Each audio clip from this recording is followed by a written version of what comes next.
Special Ad Hoc Committee, April 9th, 2024. Call to order at 5 o'clock. Members: Bill Stuckert, Sierra Sherrick, Jared Miller, Ken Long, Greg White, Richard Burton, Ray Thidoff, Carol Shireman, and James Mead, Chair. Have public participation. Sorry? Public participation. I'm not planning on it yet. Okay. Approval of the minutes for March 25th, 2024, Special Ad Hoc Committee. Do I hear a motion? Jared Miller. Jared Miller.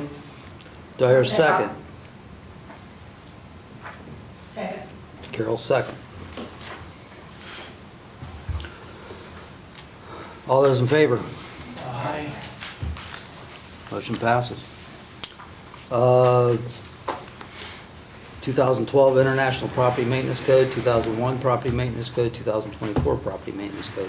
So I was looking for some kind of structure to conduct the meetings and get everything involved. And Mr. Jared Miller had sent me an email, like he did the rest of you. Says ordinance 1355.01 reversion, revised language for current version in replacing 2012 will ensure the city is always using the most recent version of the 2024 currently. Then we could supplement the IPMC with revised ordinance 1355.99. Responsibility, occupants versus owners, fees and penalties, code officials requirements, clear path with courts to get issues remedied when failure to comply, vacant structure registration. So, Mr. Miller, if you'd like to explain to everybody. Sure.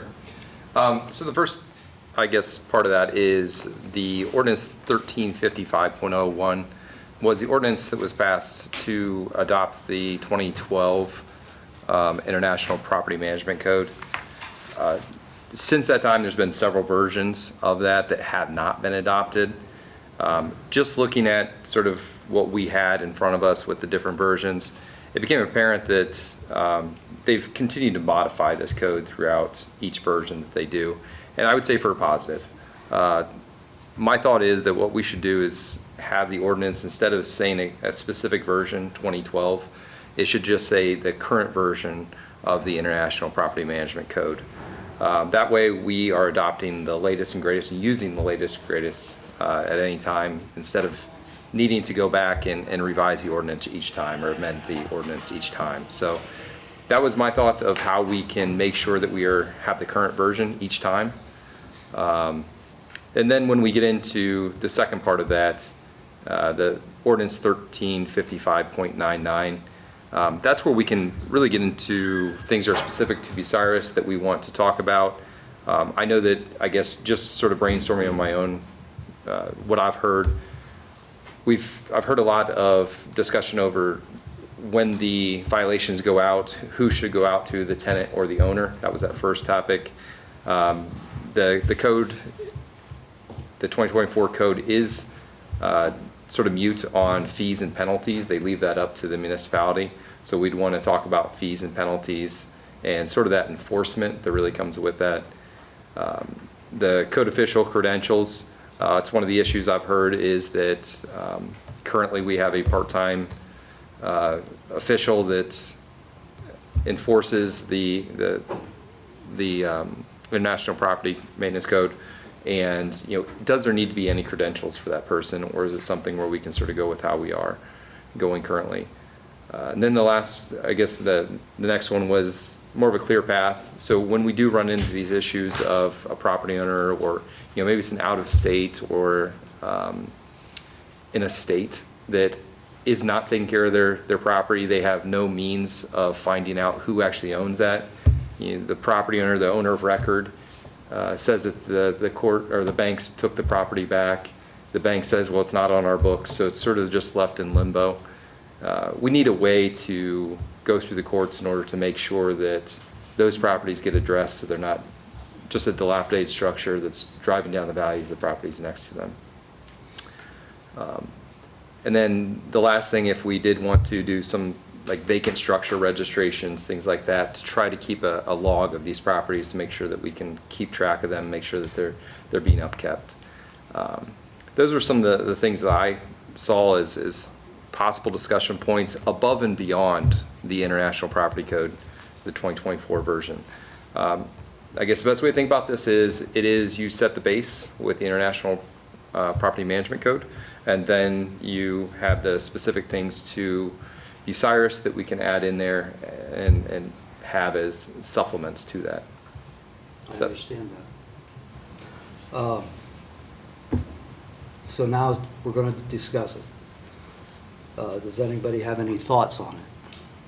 We also have a discussion point being the enforcement.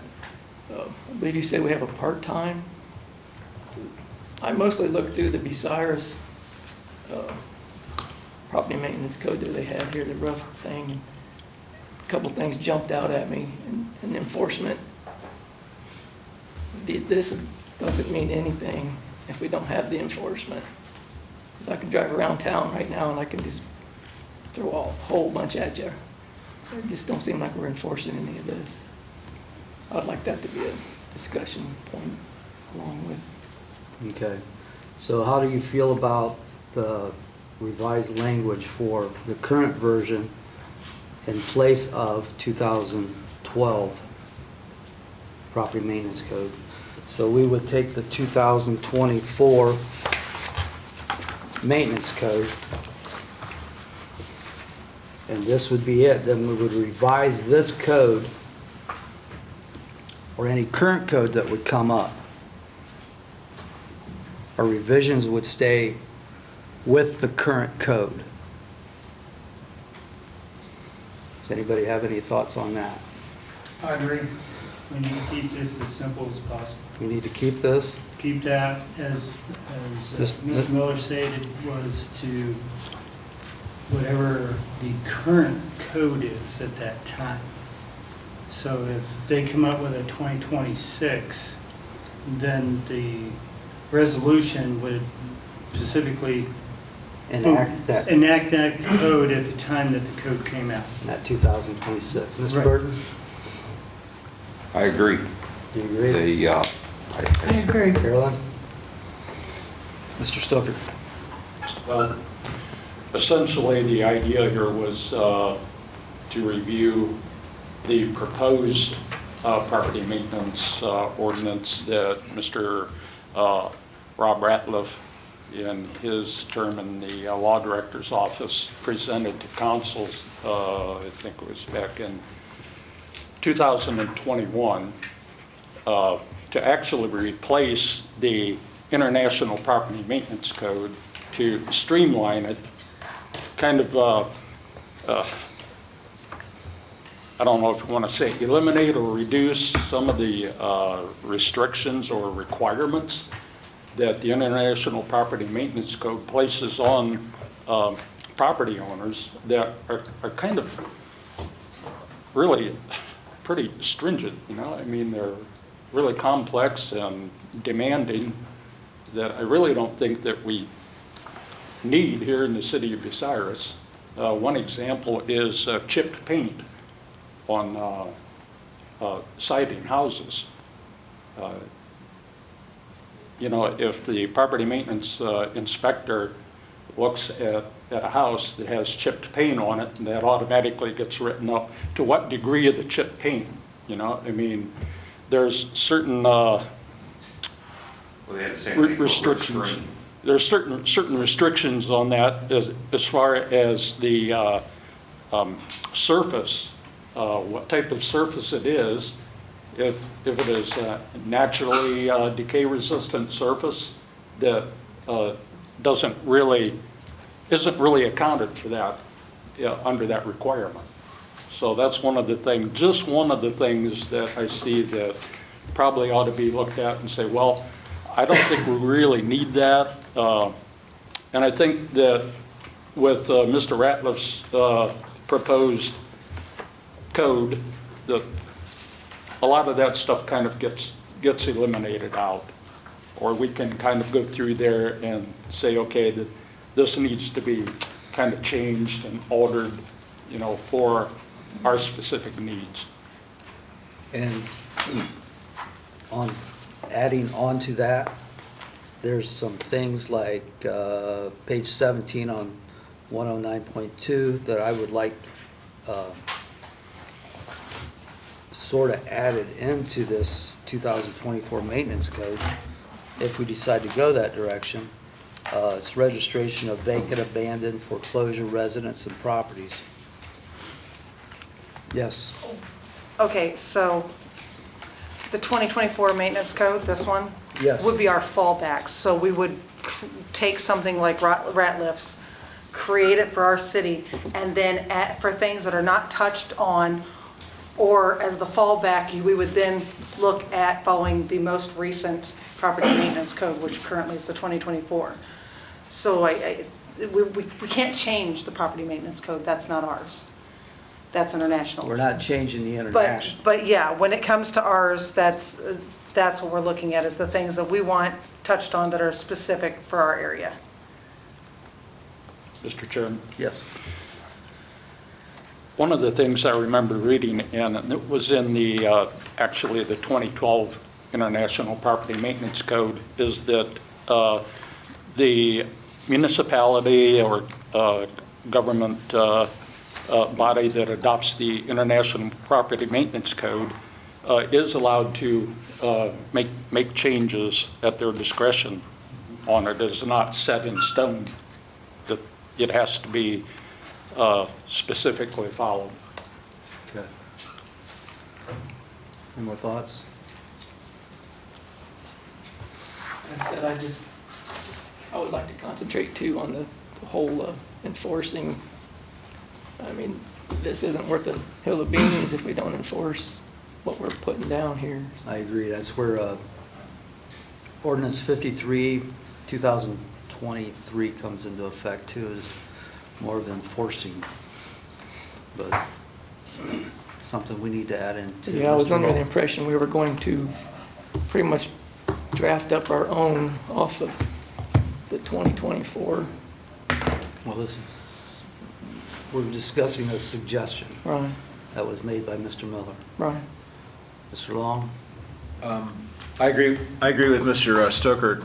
You know, we probably have 200 pages worth of stuff here between all these documents, and throwing out all the old IPMCs and just using the current one obviously makes sense because it's the most current version.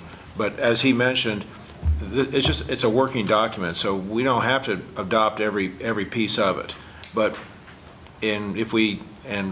obviously there's no love lost between me and Ratliff, but wherever he stole that from, it's a pretty decent document. I read that cover to cover, I liked it. I don't agree with everything in there, but no matter which one we were going to look at, I won't agree to everything anyway. So at least it's a good starting place, and then we could build on that, and we could use the 24 as a source for what we want, if we want to put something in there, because you know.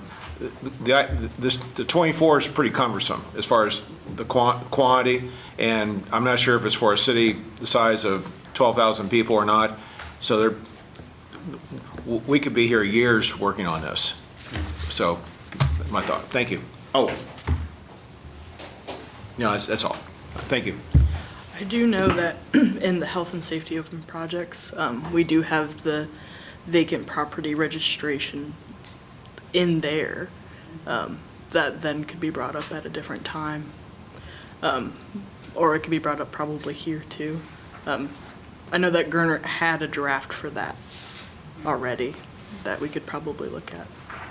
I could get that printed or sent to everybody. Okay. If I could, going back to, I'm gonna call it Ratliff's version. In the middle of the document someplace, it talks about, you know, vacant property registration, foreclosed properties, lenders, you know, mortgagees, that kind of thing. And it talks about charging them $500, you know, to register a vacant property. Well, that's just stupid, okay? I can't believe it's even in print for anybody, yet alone, you know, it's stuff like that that we're going to have to clean up. You'd be lucky to get $50 out of somebody yeah, loan 500. And it just, I don't know where, the document read pretty well, and then I started reading stuff like that, it's like, they must have had a different person drafting some of that stuff, so. Well, first you have to look at the definition of mortgagees, is what it said. Because I read it the first time, and I thought, man, I don't like that. Then I went back and read the definition of mortgagees, and it's foreclosures, it's like Yeah. the banks and stuff like that. Right, yeah. So, hey, you need to register your property. I didn't read it as if it was for a local landlord that owns 1 or 2 properties.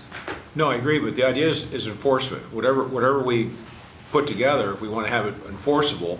And I don't know where the city would have a $500 cost to have a property registered. That's, I mean, there should be some kind of a balancing act between cost to the city and what they charge for something. And I missed that day in school.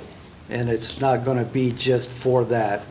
That'll go into a separate fund is what it read in there. Right, yeah, man. That may go for demolition or whatever council decides to go for. So that's why the fees are higher. Go I ahead. say, with the banks foreclosing, they're letting houses sit so they can make as much money off of that house as they can. And so by having them have to file that and pay a larger sum, it sometimes hinders that process, and if not, at least put some money in, because a lot of those houses that they've had sitting there have been torn down. Do we have any experience with mortgagees paying that? Not yet, because it never got passed. That's what. We haven't done it yet. Okay, But some of the larger cities do. okay. So I think that's where he got that from. Yeah, I mean, it came from another city, Right. In this case, it sounds like a village, but that was just inserted, so I Yeah. read past that. Okay. Okay. So where are we at? So some of you are looking for the 2024 IPMC as a backup to what we want to do? Or do you want to change the current version?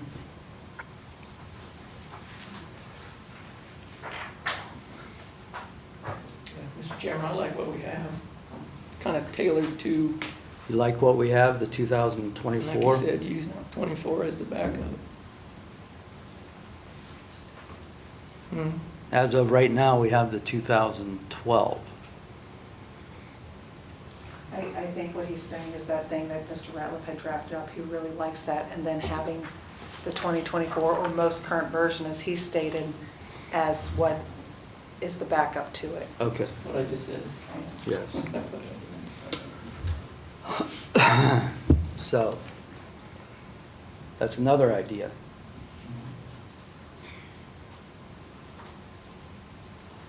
So we can do a motion, Mr. Chairman, I guess I motion to have the ordinance 1355.01 revised to have current version instead of 2012.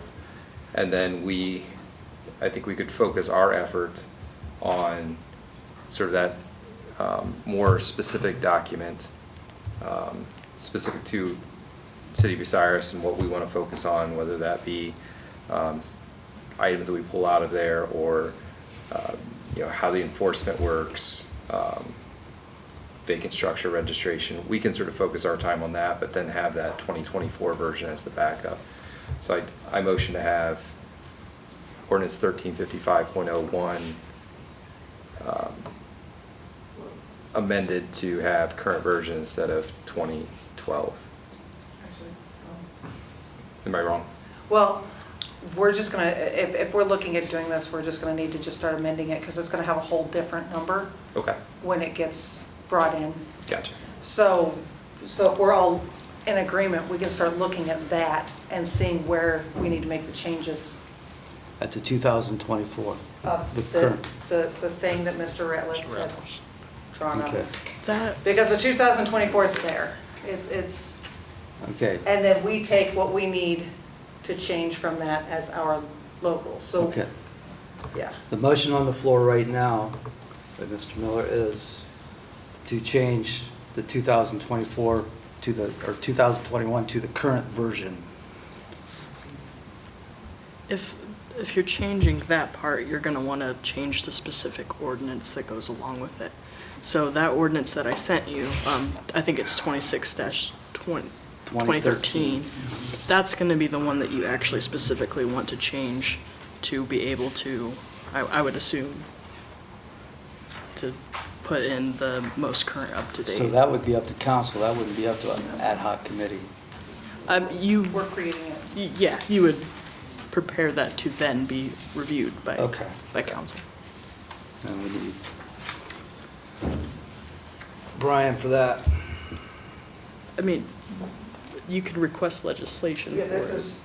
we would want to create the things that we want to request, the changes, and then we would request the legislation be brought to council through Brian. Okay, It'd be the same kind of process, just bigger. bigger. Okay, we have a motion on the floor. Do we have a second? Second. Second? All those in favor? I Motion passed.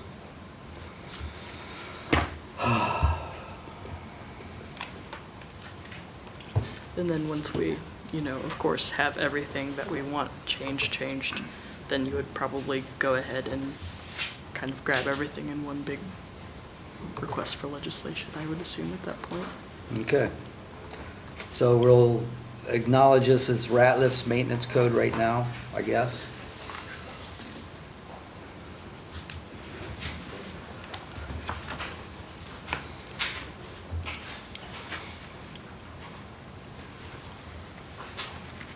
So we asked for the current version.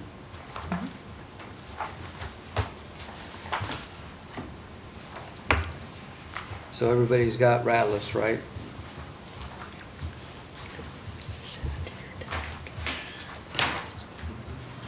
So you want to go through this paragraph by paragraph? That's probably a good idea. Okay. You're gonna help me on this, yes?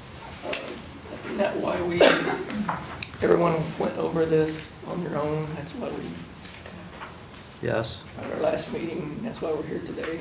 Yes. Everyone pretty much went over it on their own. Do we need to go over it again? do you have a list of things that you, The things we're changing, so that's why we're going over it. So you want to go through and Make changes. ask what everybody wants to change? sure, I can do that. Is that what you're saying? Yeah, I'd like to start at the first page and go from there. See if anyone has anything they want to change. Yes.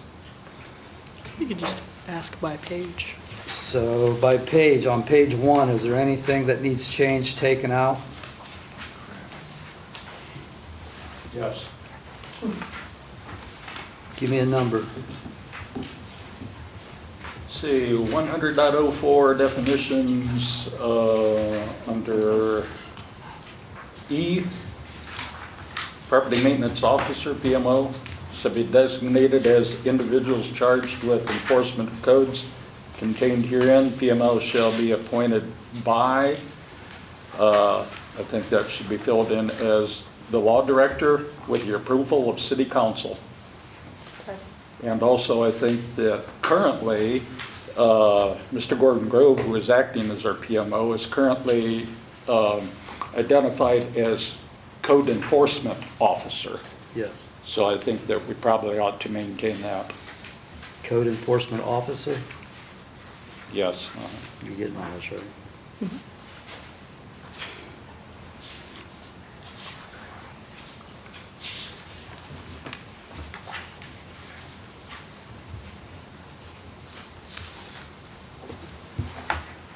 So it'd be the CEO. Yes, CEO. Okay, is everybody okay with E, filling in the blanks? Vicky, you got your hand up? Oh, okay. I have one question though. Sure. Since he's only part-time, who's going to be doing the enforcement when he's not employed or is on vacation? Well- Who's the backup? Is it going to go back to the property maintenance board? That's something that you would have to, I guess, address to the law director's office, since he works through the law director's office and for the law director for a backup. Currently, my understanding is that he's part-time because the city cannot afford a full-time. So he only works basically March through October, November, something like that. I'm not sure exactly what. So he works with the law director and he also works with Landon. Right. So they all three work together. Right. Okay. So, we're good with page number 1? I have one more, one F. Yes? See, under the appointment for the Board of Appeals. See, F reads, Board of Appeals shall be designated as the entity to hear all administrative appeals from any citation issued pursuant to Title 100 and all subsections thereof. The Board of Appeals shall consist of no fewer than 5 members. 1 member shall be appointed by the mayor. I don't think that should be the mayor. I think that should be, all members shall be appointed by city council. How do Okay. we have that appeals board now? Didn't we just set one up? Yes, and that was by city council. The appointments I were thought by the- city council. I thought the mayor added one. Vicki, do you know? I think the mayor recommended one, maybe, but, and actually, it was before Vicky's, I don't think Vicky was even in the law director's office at the time this came about, were you? No, but we literally just, yeah, we just had some appointments. Oh, just recently? Yeah, that's what I was trying to remember, because we did have to make sure we had this That was the appeals board. PCA And we had to have the other appeals board specifically for, I'm trying to figure out. Had a codified ordinance book with them. Is it are you talking about the Stormwater Appeals Board? No. No, No, we're talking was about the- the that Board was- of Zoning Appeals and the Property Maintenance Appeals Board. Because that was the board we completely reconstructed, but other than that, I think we just did normal appointments. just the normal appointments to The fill in. Property of Maintenance Appeals Board, there's nobody on council that can be on there. Right. Right. Okay. So I don't know who was on that list. Who is on the list for Property Maintenance Appeals Board? Yes. That is, Got it? you have it? Read them off. Read them. Floyd Farmer, his term expires in December 31st, 2024. Steve Pfeiffer, his ends December 31st, 2024. Ron, is it Boris? Ron Boers. His ends December 31st, 2024. Jared Miller, he just took over as January 2023 and goes through 2027. Bill Stoker, January of 2023 ending in 2027. And the law director's secretary is the secretary of the board. That's correct. So we do have the 5.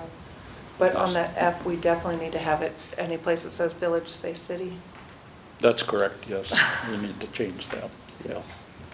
I think that's throughout the document. It's actually the one that I received a while back does state. All the city. way through, in all honesty, it looks like For Mr. the Thidoff. record, she stole it off my desk. Mr. Thidoff has quite a few of those marked where it says village, every word where it says village needs to be changed to city all the way through. She stole mine, Mr. Chairman. So council I then need it. I have approves, nothing. then has to, appoints those positions then? Or does the mayor appoint those? The council Council. has in the past appointed, yes. It can be a recommendation from mayor or any administrative or just a volunteer of the public, you know. But the city council has to appoint that position. And, let's see, in addition to that, We can where it scratch it. says, members shall be compensated for their service at the rate of, I think that needs to be Scratched. scratched, exactly. Members, I think members shall be volunteer in their time for service without compensation. Because if you refer to section 107.09, that could be considered as improper influence being paid. Good point.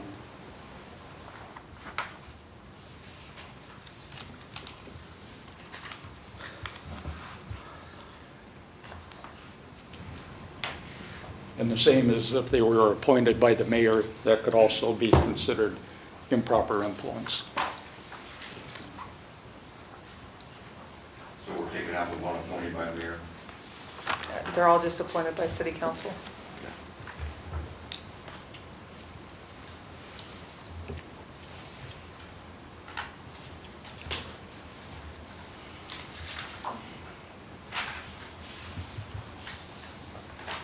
Any more thoughts on page 1?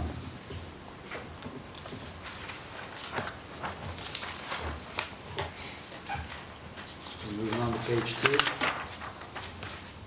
Section 101, maintenance.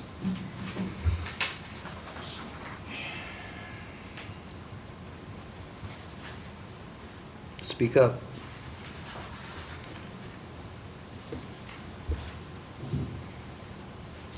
Can we narrow that down a little bit? This is the owner, occupant, or personnel in control. Yeah, the persona should just be It's person. spelled wrong, but It's So that was under what, Craig? right at the very top under responsibility. Responsibility. that sounds kind of vague. And that'd be city reserves anyway.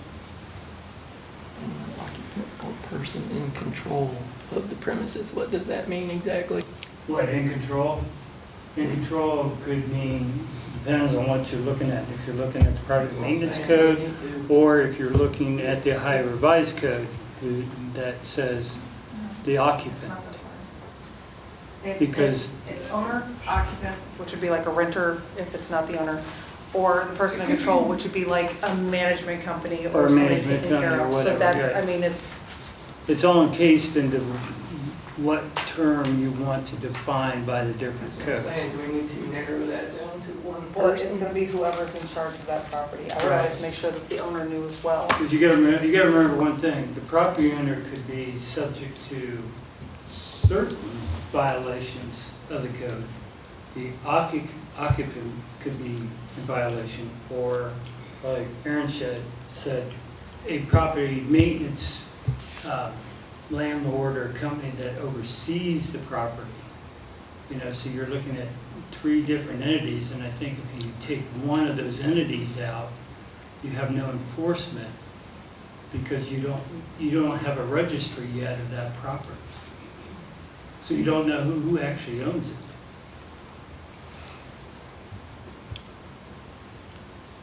Well, the Crawford County Auditor's Office has the information of who owns the properties.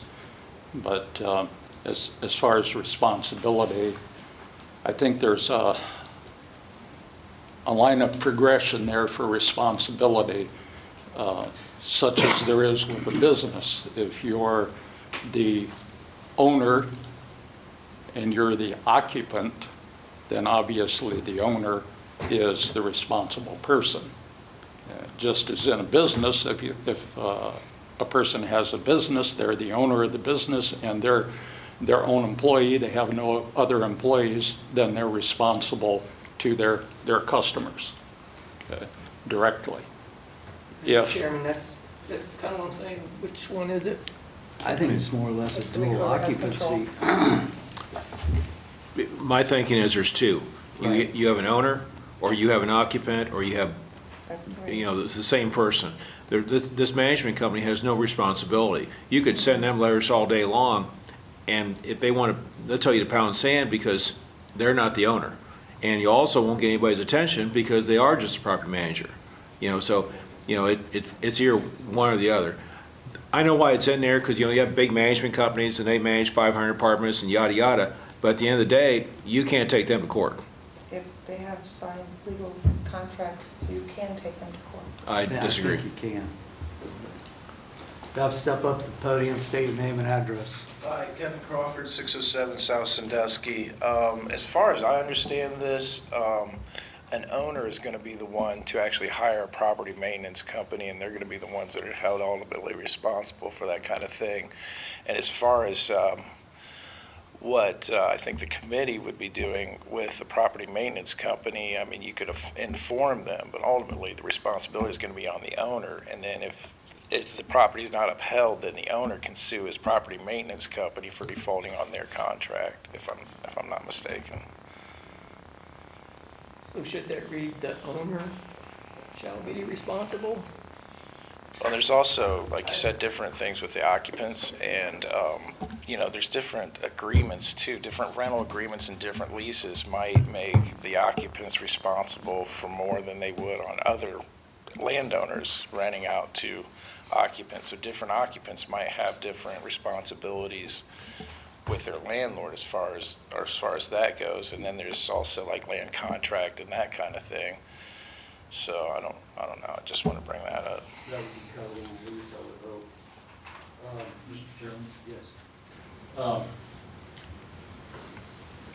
I can see that we can potentially have the tenant occupant responsible and send notices of violations to the tenant and occupant if we could create a register for the city from the property owners as to who the tenants are, and they would have a documented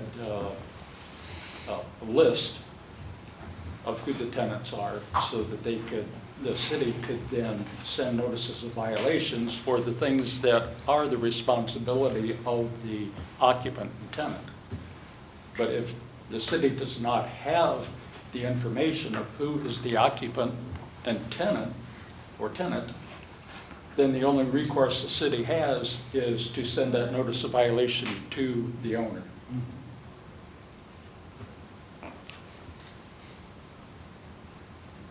Comment? I agree. I mean, without two registries, one, it should be the owner's registry. Two, there should be an occupant registry from the owners. And then you could put that in the first, and I agree with Mr. Long, maybe the $500 is a little steep, but you could put in a small fee, but failure to comply within X amount of days, you can increase the fines and penalties for that. Yeah, Mr. President, can somebody define some of the violations? piling trash up, that's a violation. Mowing grass. Mowing grass, That was abandoned that's cars. a violation. Abandoning cars up on blocks. Yeah. Anything that's going to depreciate the value of the properties around you, around that property. But if the owner owns the property he rents, why wouldn't the owner be responsible to take care of the property no matter who's renting it? It's his property. Well, I think the owner should be responsible for following up and making sure that an occupant tenant is keeping up their part of the property, making sure that they don't have trash left laying around, and if they're responsible for the mowing of the lawn, that they are keeping it mowed. And that would be between the owner and the renter. Exactly. So I think it should say owner. So if you have an owner in town, that's not a problem, but if we have an owner in Indiana or somewhere else that doesn't come around and doesn't see that,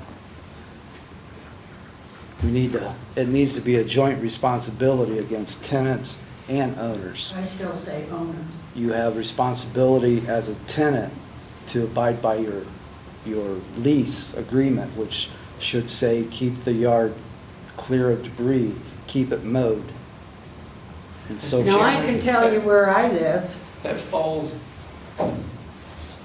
for the owner and the tenant, that's their responsibility. That, I mean, it really doesn't have anything to do with the city, that's up to them. Then when does it Right. fall into the city's responsibility to go after that property? Right, but I think it's up to the owner and the renter or lease or whatever you want to take care of all that before the city gets involved. I just think this should say the owner shall be responsible. Yeah, I do too. Mr. Long said we couldn't go after management companies because that's a contract between the management company and the owner. which is the same thing a lease is with a renter, so that doesn't work really well for going after a renter at that point in time for anything, does it? Mr. President? There was a house on Lucas Street. The people lived in Indiana. They done their application, everything online. They sent in their deposit for first month's rent. The guy was never here in 5 years. People moved out. They put it back online. People filled the application out. It was like, and it was just constant in and out, in and out, in and out, in and out. I'm just saying whoever lives there bears some responsibility on taking care of the property. Yes. Mr. Long. The word registry's been brought up, so I'll say my piece again about that. First of all, as an owner, the auditor has all that, so there's no mystery who they are. And then also, every problem in Bucyrus is not a tenant problem. There's owner occupants that have problems, and there's no registry for owner occupants because there's no need for one because the auditor has all that stuff. So the only people that may have to be registered would be a tenant. And then that gets into whether we legally can do that or not. I'm not sure yet, and that's a homework assignment for Mr. Gurnett to find out if we legally can even give the city that information or not. But I know one thing clearly, that if the grass is 2 foot tall and they can't figure out who lives there, somebody could knock on that door, either the PMO, the property maintenance officer, or the police, and they could say, who lives here? And that's all. They're not going to arrest you for tall grass that day, but to me, it's reasonable to know who the adults are in that home. And it's just in Bucyrus. We're talking, what, 5 square mile total. So it's not like an inconvenience. People are driving around doing city work anyway. And there's not 100 of them a week violating. This is one of these, somebody's making a mountain out of a molehill kind of thing. And this isn't tonight. I'm just saying, over the past 6-7 years, this is the kind of stuff, the reason I'm in this chair, is to try to resolve some of this stuff. Okay. Mr. Chairman? Carolyn? Me? Do you have something to say? Okay, I live at Ridgewood Senior Villas, and they take care of everything. They mow, so as a renter, I don't have to do any of that. But they do drive around every morning before they go to work to check on their property, and then they send us letters stating what we need to do. So therefore, it goes right back to the owner, because the property maintenance people work for the owner. So I still say owner. Okay. And you could always put a clause in there, You can add some kind of clause in it, but it should go to the owner. It's his building. One of the issues that I see with either code enforcement officer or the police or any of the city workers confronting residents, tenants, occupants of houses, buildings, whatever, is that too often the people will not respond when somebody knocks at their door. I have seen this time and time again, just in my neighborhood, that knowing very well that the people are there, police knock on the door, they will not answer the door. They know the police are out there. Sir. As far as responsibility with tenants and owners go, I was curious about, like say a commercial property, because I think there's restrictions on signage, like the size and orientation, location, that kind of thing, the way they're lit, those kinds of things. Now, if a person owns a property and then they lease it out to a, say a corporation or something like that, and they put it in, and then they put their signage up, and that's in violation, then who's responsible at that point? That would be the tenants. So if the GE building was rented to another larger company, and the company came in and changed the signage and it violated our ordinance, then whoever's renting that would be it seems like there's definitely different cases where the onus falls on different entities.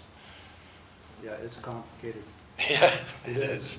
Mr. Chairman, if the city were to go back on the renter, and then one more step, that renter's gonna go back on the landowner or the owner, putting the owner as the primary one that's responsible for all this kind of cuts out the middleman and all the work that the city's gonna have to do. I just don't see, I'm gonna say it again, I think they should say the owner shall be responsible. Okay. Mr. Chairman, just, I guess from a perspective, I think our goal here should be to give the city the tools necessary to take care of properties that are neglected and need attention. If you make this only the owner, you limit who they can contact, who they can work with. I would rather keep this all encompassing as possible. When it comes to the owner, that's an obvious choice. You can get on the other site, you can find that person. Occupants, a lot of times there's personal property, things like that, that the owner can't take care of. I can't go in and remove an abandoned car from a property. It's personal property as the owner. I can't do That's that. where you evict people. That's really my only recourse as a property owner, would be to evict that person and have them abandon all the personal property that's there. My thing is, if you say the tenant, whatever, that tenant has enough and they move out, now you got a vacant house there with the same trash, garbage, cars. Yep. So as soon as they vacate the property, then it becomes my property and I can remove it. But until they're out, I can't.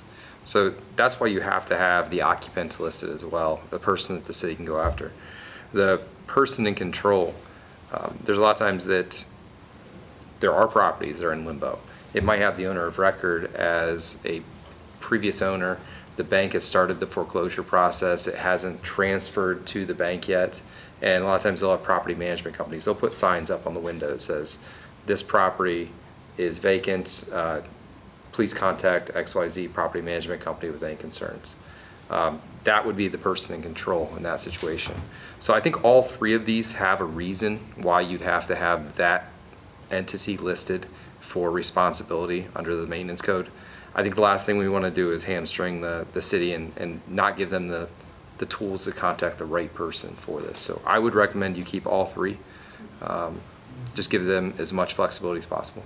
Mr. President, Yes.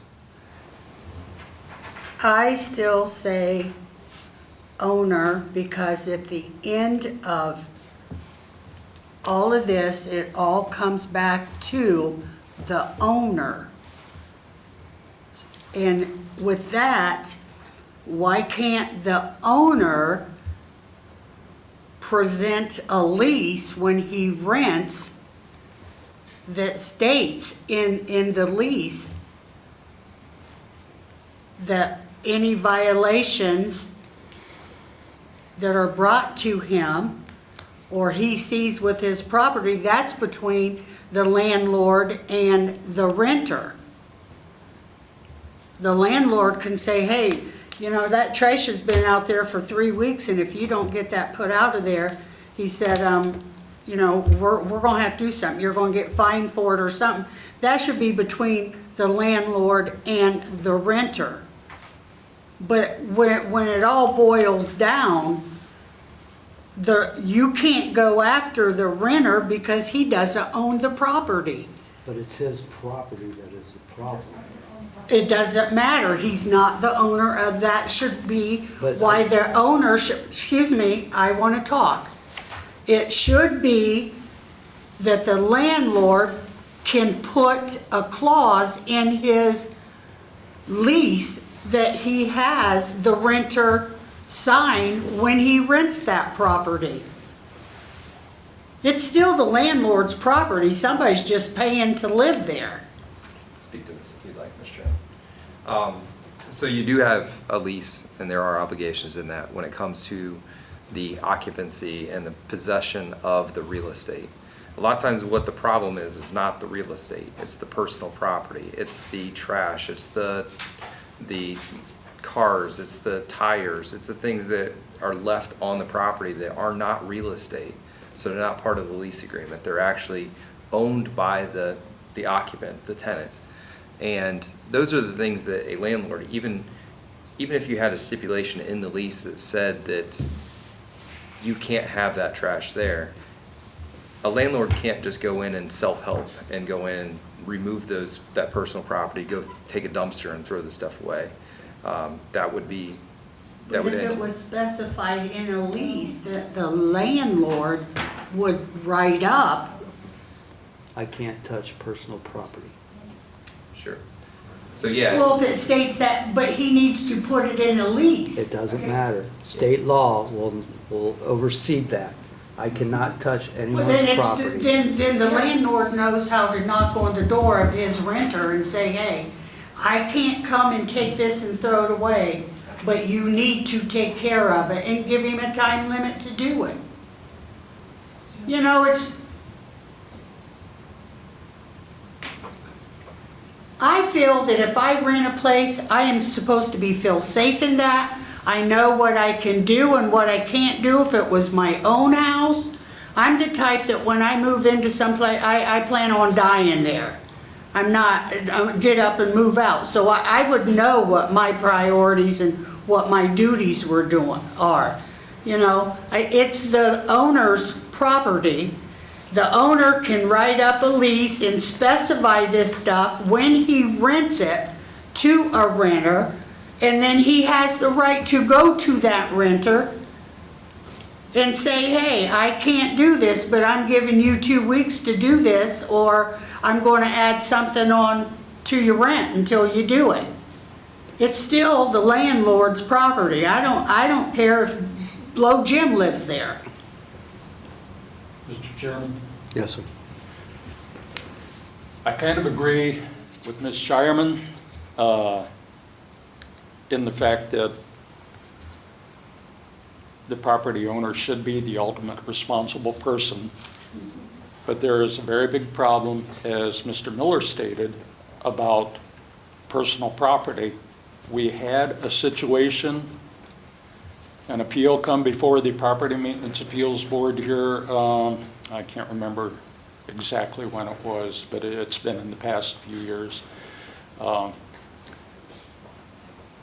property owner had an issue of property that he rented. The occupants made huge piles of just junk in the backyard, had inoperable vehicles sitting on the property. The violation was sent to the property owner because that's the way the practice had gone so far. And the property owner appealed, and he came before the board and said, hey, he said, I've tried and tried to get those people to get that cleaned up, and they refused to do it. I came in with a truck and some people to help me, and I was going to clean it up myself. They called the police came and said, you cannot touch any of their personal property. So he had no recourse then. But still, the city sent him the notice of violation because he was the property owner. Mr. President? Wait, okay. Look at me. First of all, yeah, that's why I think anytime we send something out, it should go to the property and to the owner. That way, if it's a renter, even if we don't know who's at the property, we should send it out to both. But Carolyn, to explain that, if we made a rule through Public Lands and Buildings that you could not put your purse on the table, but you kept your purse on the table, You have your phone. would it be right for me to come over and take your purse? No. Listen, I know what you're saying. But that's what we're trying to explain. This is personal I'm not an property. idiot over here. Here's what I say. Bottom line, I say no more. Owner, and the owner has a right to evict the renter that does not apply by the rules that he places in his lease. Bottom line. Okay. I mean, that's common sense. If I'm the landlord, you rent to me, and I tell you, Jim, you got 2 weeks to clean this up, and the 2 weeks go by and you don't do it, and it's there 2 more weeks, I have the right to come to you and say, I'm giving you a 1-month eviction. Solved. Then if you feel like you need to go touch the property, then you can take it out with no problems. Everything's safe, got it ready, rent it out again. What saves the landlord is the lease with the specifications in it. Okay. Yes. Mr. Chairman, I motion to keep the flexibility as much as possible, keep all 3 entities that are listed in there as being held responsible, so that way it gives the city the best chance of getting hold of somebody and enforcing these rules. I'll second that. All in favor? Aye. Aye. No, No? No. 2 noes. Stays in. Okay, next, 101.02 sanitation, still on page 2. Sure. Yes. Since we just passed this, what's going to change downstairs as far as how they enforce that? You know, let's just say we get car up on Right, but jacks. enforcing will come later in the, Okay, no, that's fine. when we're done. I mean, it's in 53-2023, thank you. And that's an enforcement. It's not a civil matter anymore, is it? What's it say? Do you have it with you? I couldn't tell you off the top of my head what it reads. I probably got it, took me an hour to find it, but, okay. Okay, 101.02 sanitation.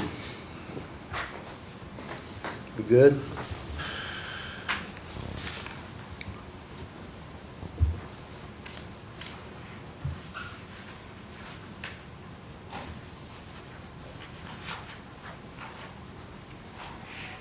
Grading and drainage?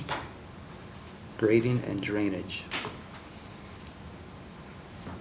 Mr. Chairman, does that need to say the property owner shall be responsible for grading and drainage? So we're not trying to make the renters responsible for grading and drainage? I think it's covered in responsibilities up at the top, 101.01.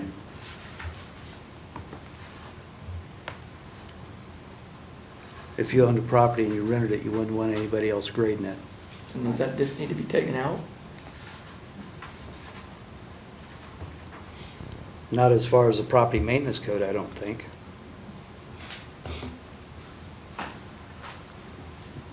Mr. Chairman, Yes. I do believe that section needs to stay in there because an occupant who is not the owner of the property could maybe try to do some excavating or something that would cause the drainage to affect neighboring property. So Okay. even though the owner wouldn't be the responsible person there, the person who caused the problem, it can still happen by the occupant. And it could be just something as simple as putting a garden in some place that's not really a good location for a garden, that the rains would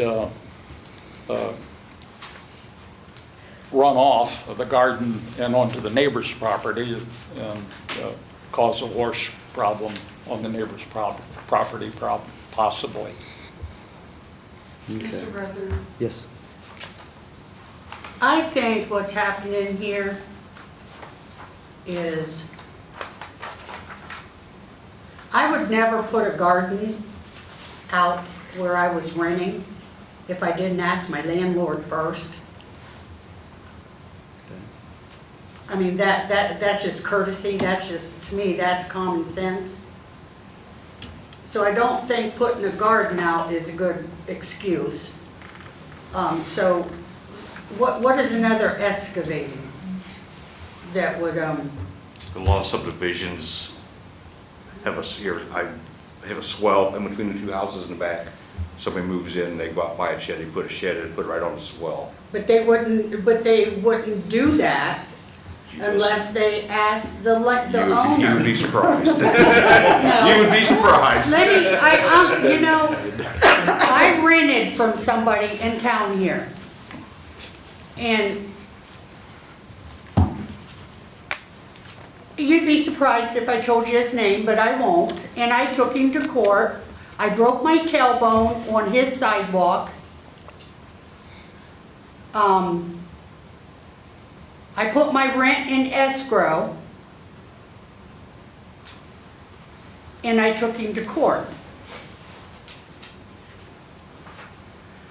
A lot of the things you guys are putting the ownership onto the renter, when actually, how many renters can y'all tell me right off that goes out and plants a garden where they rent without talking to the landlord? Somebody give me a number. One? Possibly? Or digs up the dirt to put a wishing well in that has the water? Mr. Chairman? Don't you think, excuse me, don't you think that they would ask the owner if they could do that first? I think what this is this is a way to get the owners of the properties out of a lot of the things that they rent these people. So the landlord should take more priority into the people that he rents instead of just renting to anybody to pay him some money. So this here is just putting the blame. Two things have come up right now, and both of them has been, I think it should be the renter. It should be the renter. It isn't the renter's property. It's the owner. And some of these things that you guys are saying are so far off of the wall that I don't know, in my 70 years old, I don't know of anybody that's ever done any of that. And I've rented quite a few places. And I actually can tell you the place that I rented and put the money. I went out there, the landlord was supposed to mow the yard. He did not mow the yard till it got really high. He was a business owner in town that I took so much pride in where I lived. I went out on that property and I literally cut the grass with a pair of scissors. That's why I get defensive over this. Because if the landlord, the property owner, would take better priority into and look into the people he rents to, we probably wouldn't be sitting here with these little far off the wall property problems.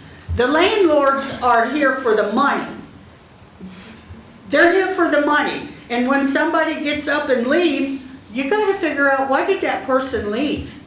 You know, does anybody go to that person and say, hey, why did you leave here? No, because the landlord has somebody already in that place with the same problems that caused the first renter to move. So you guys are just going around in a circle. Nothing's being fixed. You're just changing words. Mr. Chairman? Yes. 100.01 in the standards, it does state that this is for residential and non-residential structures.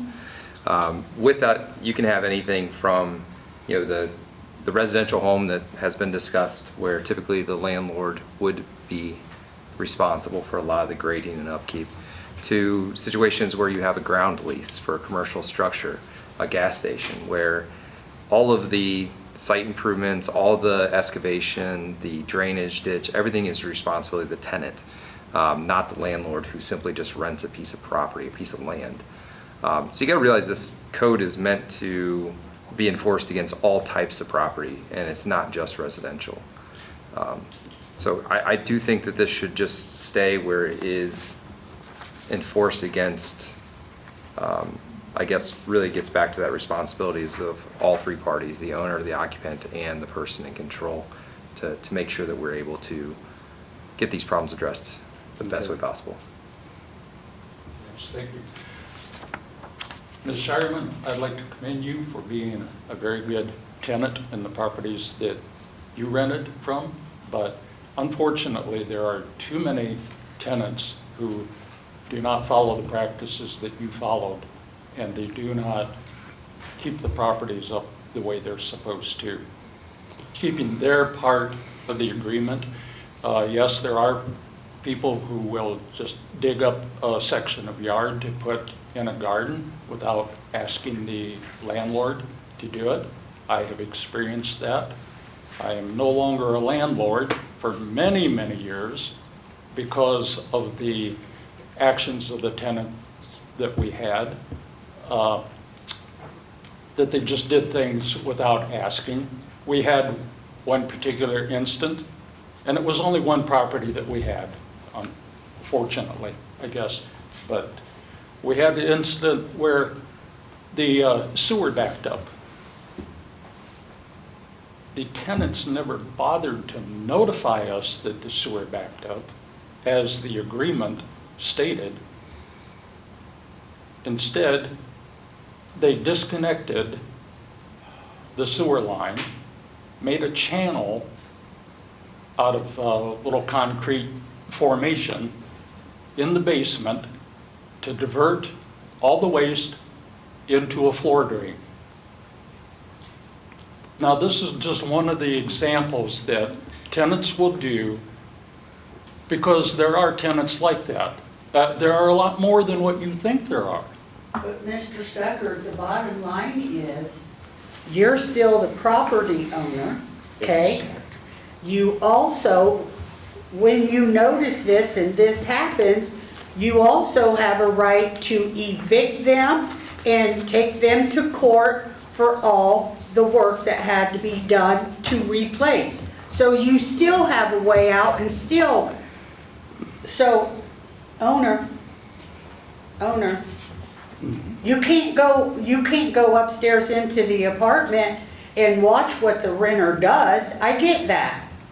But when you notice that there's a problem, you have the right to go check it out. Then you have a right to evict, and then you have a right to file charges to get back what you paid to fix the problem. But you're still the owner.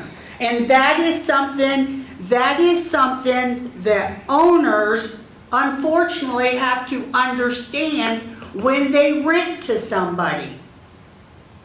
Be more cautious on who you rent to. Ask more questions before you have them sign a lease. Investigate who you put there. Other than that, it's your fault for who you rent to. I mean, you have to fill an application out at work and they look you up and stuff. Why can't a landlord? I agree with a lot of the comments you're making, Carolyn, definitely. But when it comes down to it, it's very difficult to get the compensation back out of a tenant that even if you do take them to court. But there's other ways that you can get your money back. Attach their wages. That could be. That is still another plus that an owner has. You can have their wages attached by the court. You can get your money back. It may take you $1 to do it. Are you afraid to spend that dollar as the owner to get back what you're complaining about? That's what it all boils down to me. We're going out into far off little examples when the point of it is better lease, precise lease, know who you're renting to. Go to the renter, if you have a problem, say, hey, I'm giving you such and such a time. Then if that renter don't do it, you have the right to evict him. Then you can take care of your property, and 9 times out of 10, you're going to rent to another person that's going to do the same thing to you that first renter did. Which falls Mr. on Chairman, you because you don't have a better Please, lease. point of order. Can we move on? Hmm? Please, can we move on? Okay. Getting way out. Okay. Right. Anything else on page 2? Weeds. 101.05. Yeah. Says maintain. Weeds shall be defined as all grasses and vegetation other than trees or shrubs. However, this term shall not include cultivated flowers or gardens. But Yeah. there are a lot of ornamental grasses, and people are getting very, very into ornamental grasses, so, Well, it says it's in a bed, right? well, I mean, what do you define as a bed at that point in time? Because some of these people, it's just a space in the yard, and when you have an ornamental grass, it doesn't really look like a bed, but it's a specific, I mean, it's not just regular grass. Mr. Chairman, Yes. I think that goes back to what Aaron's saying, it's interpretation. What is a weed and what is... But I mean, basically, you have to look at the complaint. So you're looking at lime growers? Yeah, Well, I mean, Lemongrass? yes, lemongrass And- or stuff like this. and we or- have had people taken to court here in town, not with our newer law director, but with the previous one for ornamental grass, because grass was not But you gotta acceptable. remember too, though, is that But, they can appeal it to the property maintenance board, and they, the property maintenance board, according to the rules and regulations, they can, one or two of the guys can go out and look at it and say, yeah, that's ornamental grass, it's not a weed. well, I didn't know if we just needed to add that in with the, other Save than, time. yeah, to save time so we don't step on that. I mean, because this is the city, Ornamental grass. yeah, like ornamental grass is not, you know, it's one thing if it's just your regular lawn. It's a whole nother when it's something specifically planted. So what would you like to add in there to cover ornamental grass? Well, this term shall not include cultivated flowers, ornamental plants, I mean, not even just grasses, because I'm sure there's some other ornamental plants that people would think are weeds, Add that in there. and gardens, just right there at the end, just so that it's Copy of this. encompassed. It's 101.05.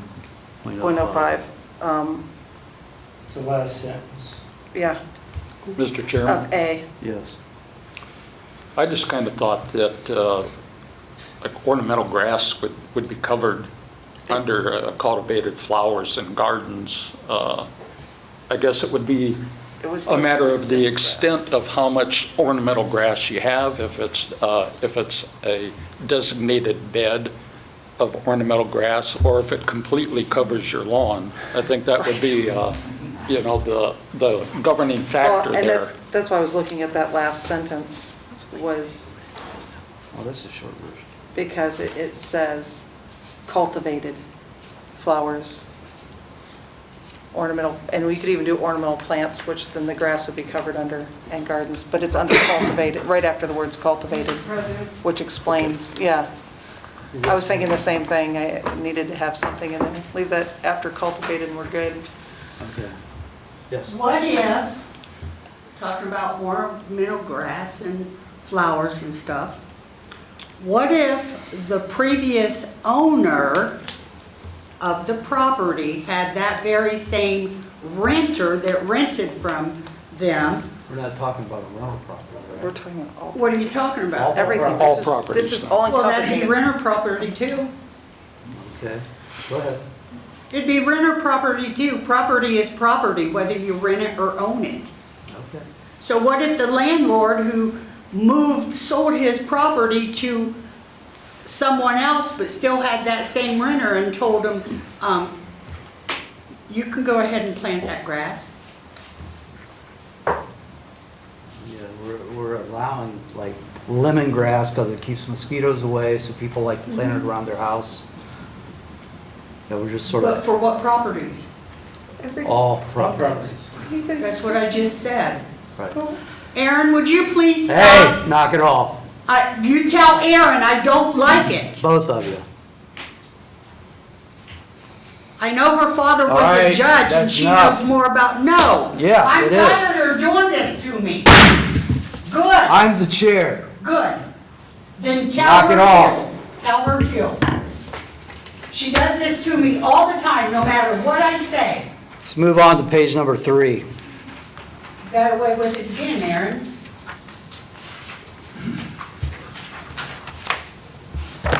I'll share. All right, Mr. President, could I be excused from this meeting? if you'd like to be, Am I allowed to be, yes? and it won't go against me or nothing? No.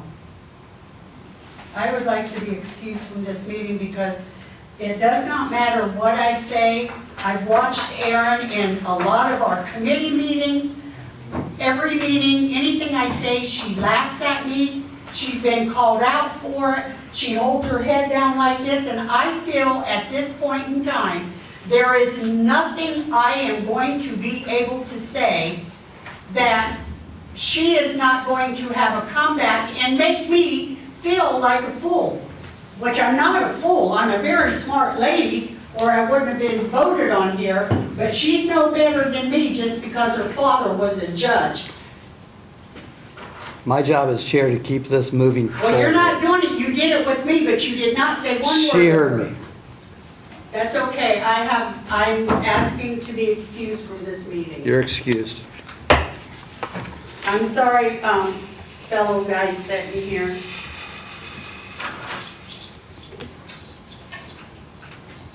All right, on to page 3. Mr. Chairman? Yes, sir. Can we finish where we started on the weeds?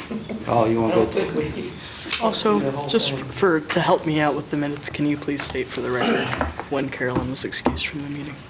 Carolyn was excused at 6:17. 6:17. Thank you. I don't know where we ended up in that section. So with the weeds, I guess I agree with the gentleman here to my left. I think the way this is written, you could argue cultivated flowers for the ornamental grass and probably fall within that. If for some reason there was a dispute between the code enforcement and the property owner, I think the appeals is a good relief valve that could go out there and give another set of eyes on it and make a determination if it is cultivated flowers or ornamental grass or something more extensive. I think was mentioned, my entire yard is ornamental grass. That's the reason it's 6 feet high. I think we need a little discretion there, and I think that. That's why it was after cultivated, because grasses and flowers are not the same.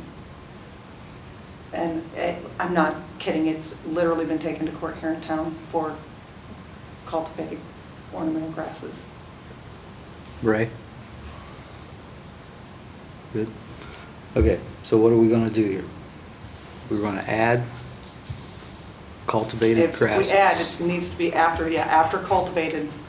I mean, because, they're right. We don't want somebody's entire yard, but we do need to make sure that it's allowable in our wording, so that they don't just look at grasses and say, nope, they said no grasses.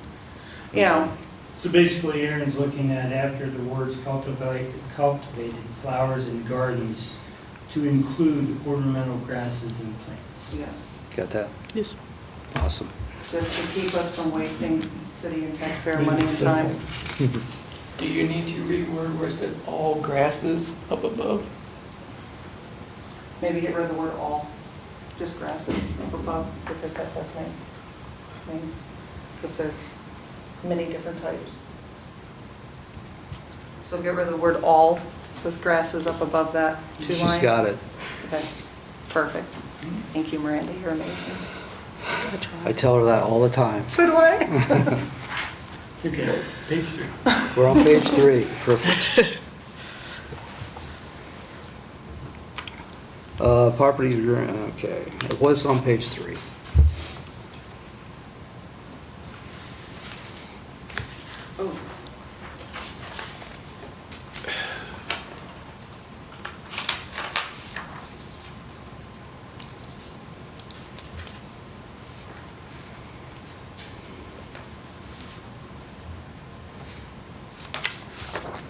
Mr. Chairman, Yes, sir.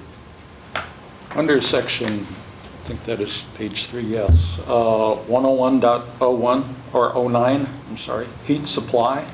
Okay.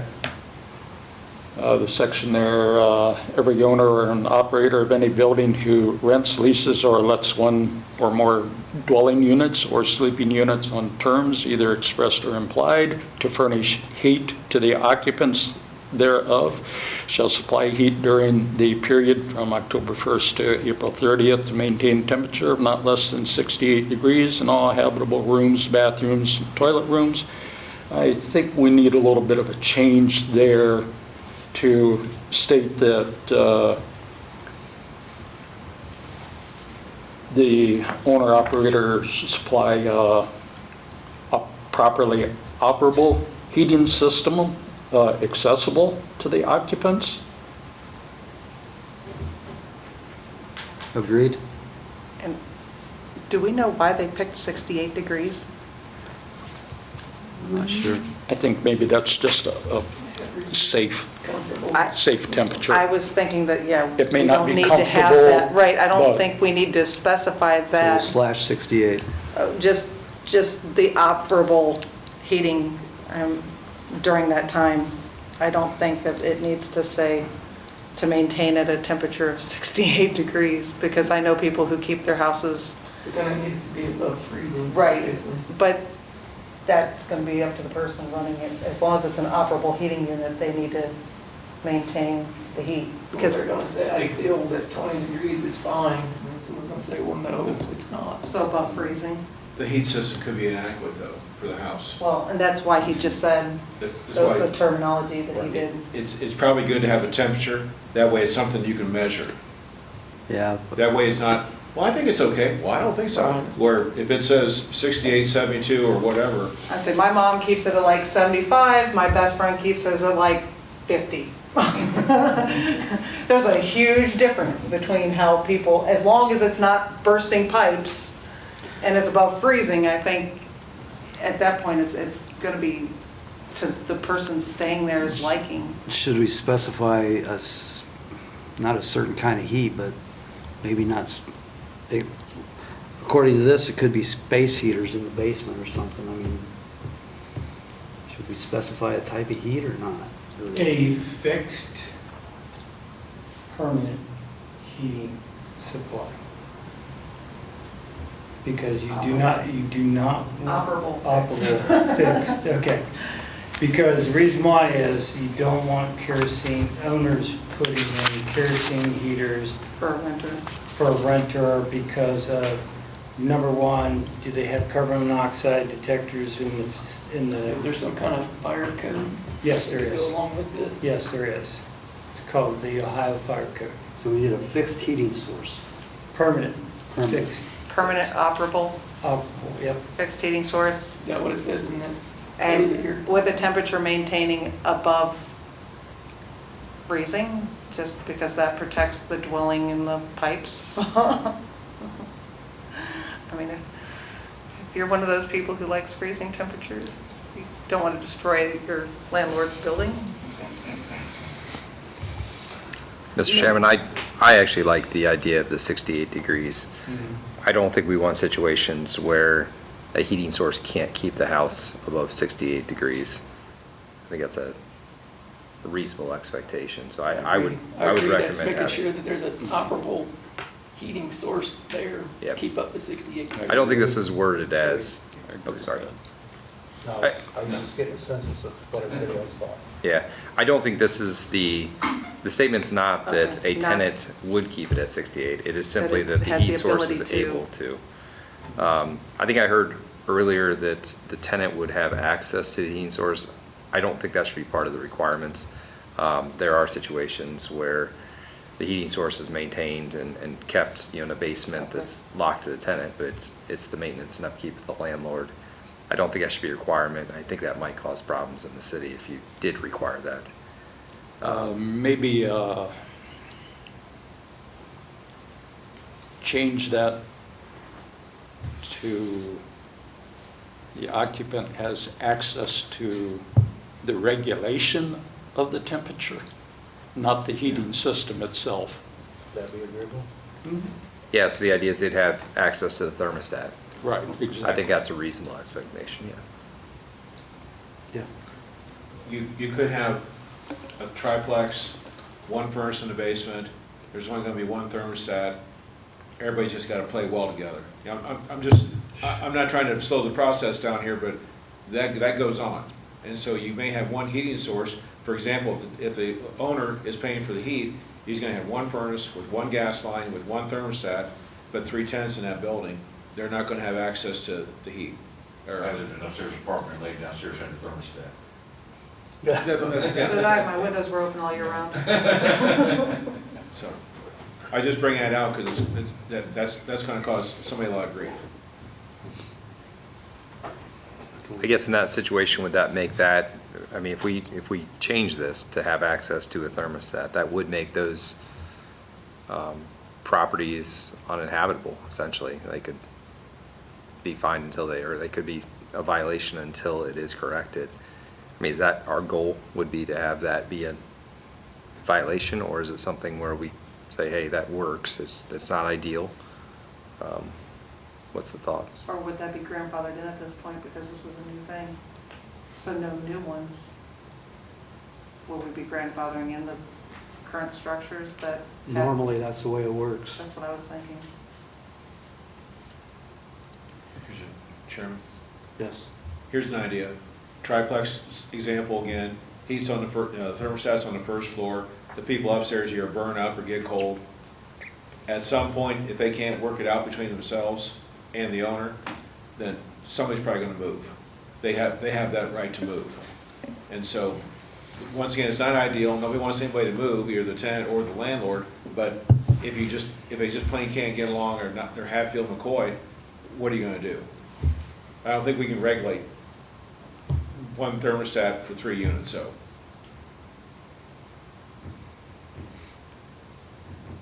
Do we have any idea what the liability code requires for something like that? You got any idea? I don't, but Greg? No, I'd have to research that. I was gonna say maybe something Mr. Durham. I don't know, I think there's 100 different scenarios we could probably find that's not gonna fit in this maintenance code. Right. All we do is set down a precedence for it, and this is what we got to work with. It's pretty much what we have right now. Well, we can't work out a specific that's gonna work at each individual house around town. That's what I'm saying. If I'm wrong, tell me I'm wrong. No, you're, Okay? So we can just set guidelines and hope from here on out, this is the way it'll be done. I'm saying with that new wording for the guideline, I mean, that does grandfather in things before that. I mean, so, yeah, if you're gonna update it and put in new heat, maybe a different heating source for each apartment would be something you'd be looking at that time. Then it's not grandfathered in But- anymore. Right, because then it's not grandfathered in anymore. If that heater dies. Yeah, um, helps us move forward. Okay, we going?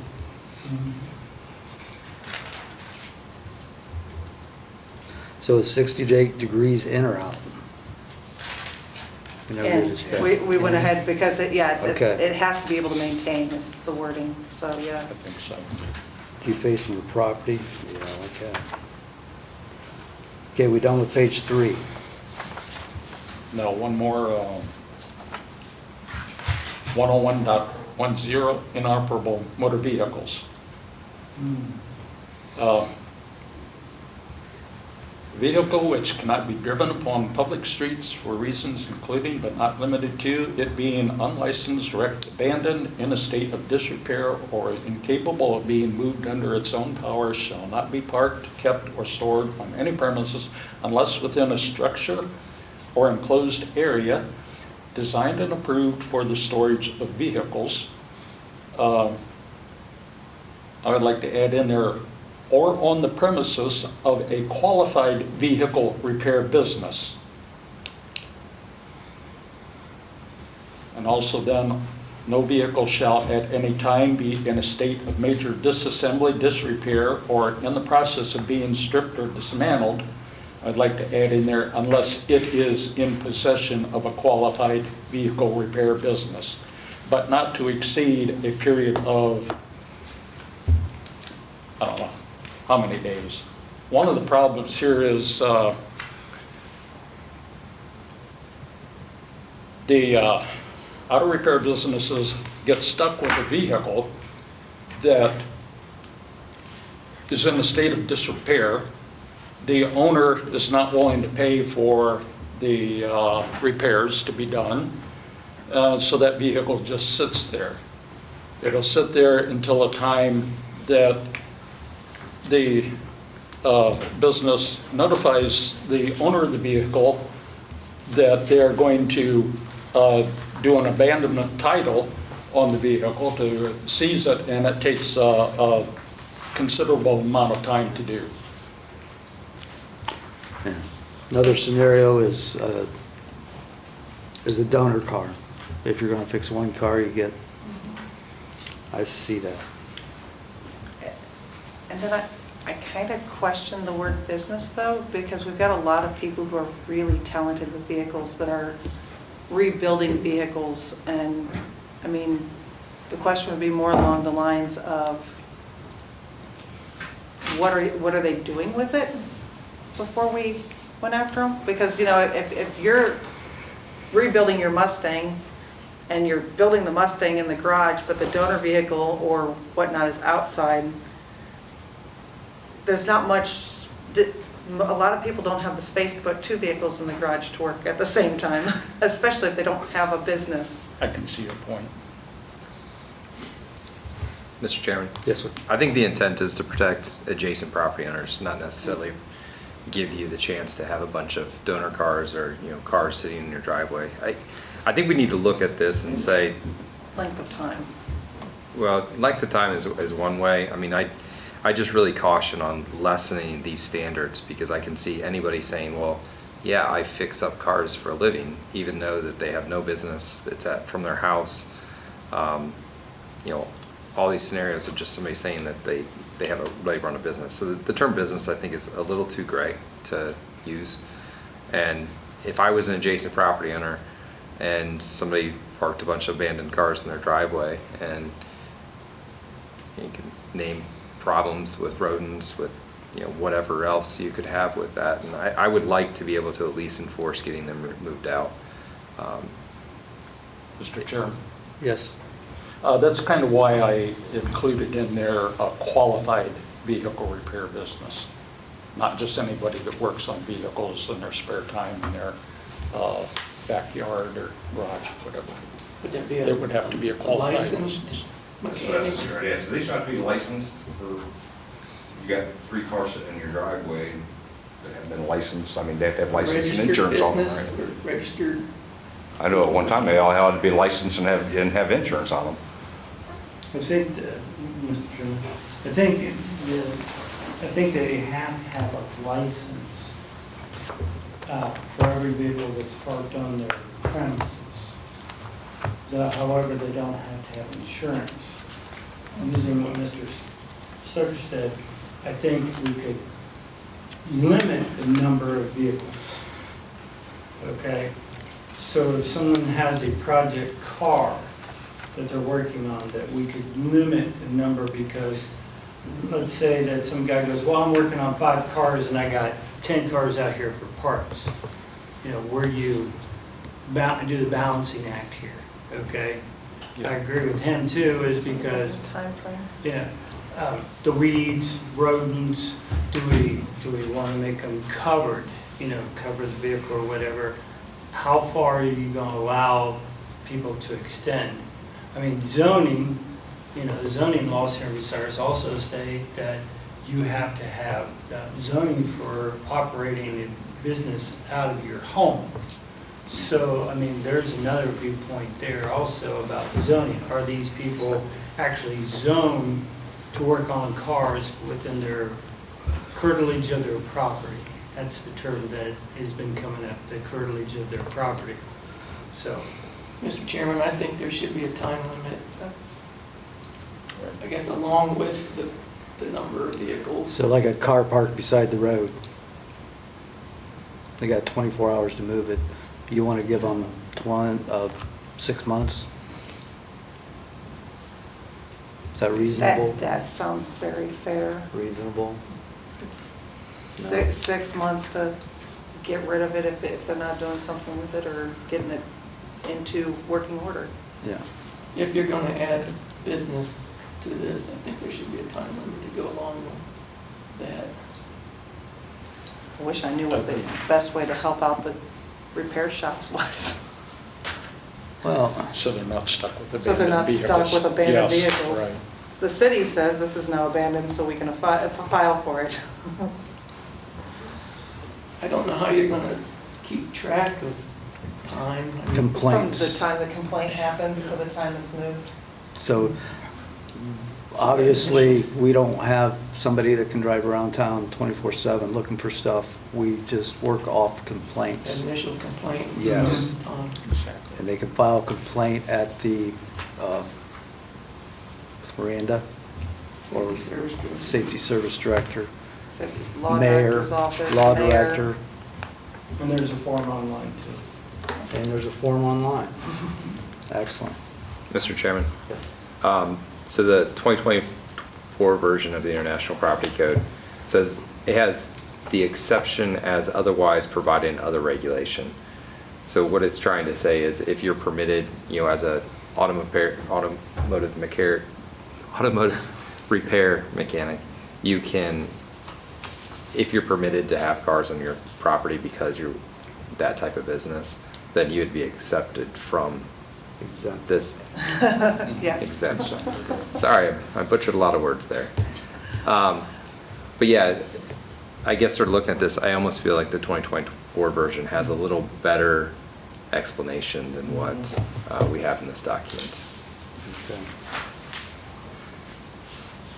So it's saying totally exempt, there's no, Yeah, let me try to read this again to be a little more clear about it. So except as provided in other regulations, inoperable or unlicensed motor vehicles shall not be parked, kept, or stored on any premise, and vehicles shall not at any time be in a state of major disrepair, disassembly, or in the process of being stripped or dismantled. Painting of vehicles is prohibited unless conducted inside an approved spray booth. Exceptions: a vehicle of any type is permitted to undergo major overhaul, including bodywork, provided that such work is performed inside a structural or similar enclosed area designed and approved for such purpose. So I think that maybe the difference from this one to what we see is it does have an exception for provided in other regulation. So if you have a zoning code or something that allows them to have cars parked on site for repairs at an automotive body shop or something like that, then it would be permitted to be exempt from this requirement. pretty vague though, they could have a dozen to 24 cars sitting in their lot for an extended time. But if they're not complaining about it, it's okay. And he's saying the property maintenance code, as long as they're a licensed repair shop or body shop, they're exempt from this. Right? Yeah. Yeah. See, they're saying exempt, but what's to stop them from having a dozen donor cars in their parking? Absolutely nothing other than complaints through people by the city. That would work. I think there was, Then they can't complain if there's no, Well, if we do this, to add to that, then they're exempt from it. That's what I'm saying, what are we gonna add to that? If we said 6 months, You could also put in the thing for what is called an abandoned vehicle. So if you get a complaint about a vehicle that's been sitting on business property for years, you could put a 6-month requirement on that vehicle and say that it has to be removed because it's considered an abandoned vehicle. Okay? So you could add language to this section, and I know Mr. Grenick was working on that one section on abandoned vehicles, right? He was working on that. He was trying to bring some stuff about abandoned vehicles. I'm not sure which one he was working on. I know. But you could add into this language that if a vehicle has been abandoned there for more than 6 months, okay, hasn't moved, has no We're wheels still on it. talking a business. Same way, you could still add it in there. You could add some language that said this vehicle has been abandoned there for at least 6 months, and it constitutes a hazard of, abandoned, then, yeah, you could add that language in there. I would like to see something to that effect added to this. So exactly what would you like as far as the language? What he said. Basically, Ray's looking for what's called as a vehicle that's been abandoned on a property. That would include with a business, or any business, okay? There would be no exception to the rule for abandonment of a vehicle more than 6 months. The vehicle would have to be removed. So kept or stored on any premises, including, Yeah, by a violation of the code, and then if the owner would have the right to come and appeal it, and then. so all we have to add is including businesses. Yep, all businesses, including all properties and all businesses within the city limits. And then we need to throw in a time frame, 6 months. 6 months upon complaint that's on property day versus of. public streets. of file complaint. And that keeps it very simple. Okay, good. The only one left. Defacement of property. I don't think we need that one taken out, do we?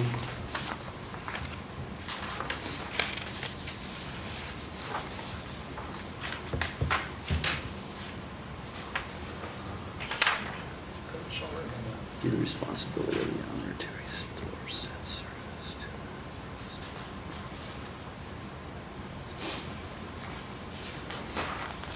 So we're on to number 4.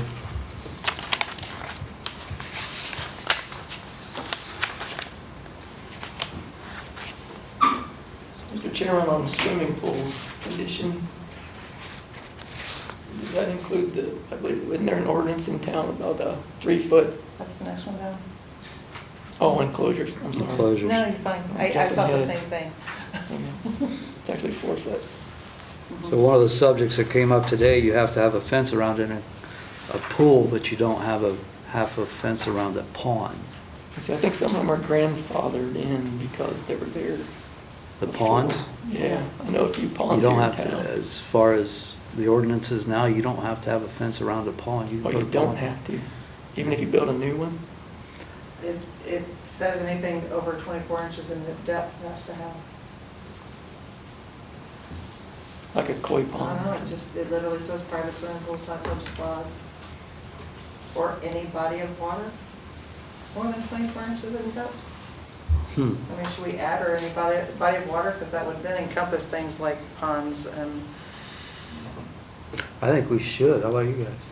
Because that question came up today in the mayor's office. yeah, and they had that issue with that kid dying not too far from here, falling into a pond. Was So that it'd be under Crestline? Enclosures. That's where the existing ponds come in. So I think If the pond has been there for 50 years, you can't Right, but, get through. well, Well, I just think you're going to have a lot of objection from people because, we have the Sandusky River running right through town. It's open all through the Right. city, so. Yeah. sorry, normal city council meeting. It's not till next Tuesday. Private body of water? So, Well, actually, in the 24 code, it says private swimming pools, hot tubs, and spas containing water more than 24 inches in depth shall be completely surrounded by a fence or barrier not less than 48 inches in height above said erected enclosure, finished ground level, measured by the sides of the barriers away from the pool. Gates and doors in such barriers shall be self-closing and self-latching. It goes on more, tells about the different latching gate, how high it has to be, and 54 inches tall. So basically, that's, But that doesn't include people being into koi ponds and things like that. That's so what you they're could- creating in you their could guide. That's why I say- said You could actually say Or- any private body of water. private, Well, it because, says- yeah, the river. it already He's says right. private swimming pools. Right. So Hot you could tub just- spas. You could just add any private body of water on said property. That's 24 inches in depth or deeper. There again, I think we would have to have a grandfathering clause in there for that. It's, anything that passes now would be grandfathered. Mm-hmm. Anything new going forward, Yeah.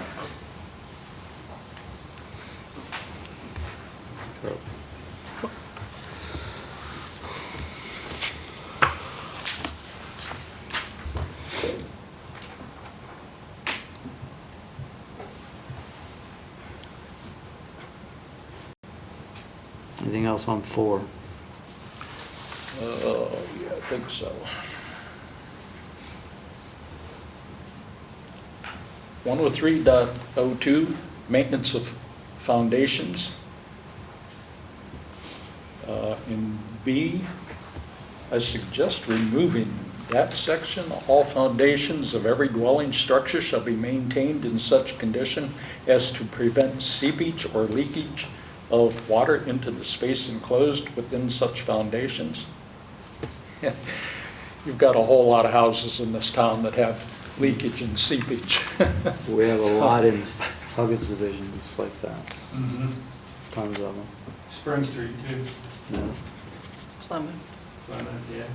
So, here again, they would be grandfathered in because they leak.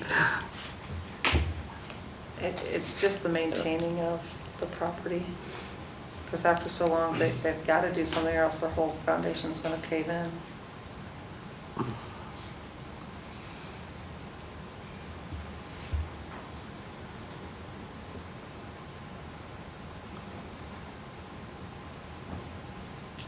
And I guess that kind of depends on what the foundation is made of, because the old, what's it called, slagstone foundations, you get seepage in those, but those things hold up almost forever, so. Then you get to take a brick, and bricks, as soon as the water runs in, it runs back out, so. Brick basements.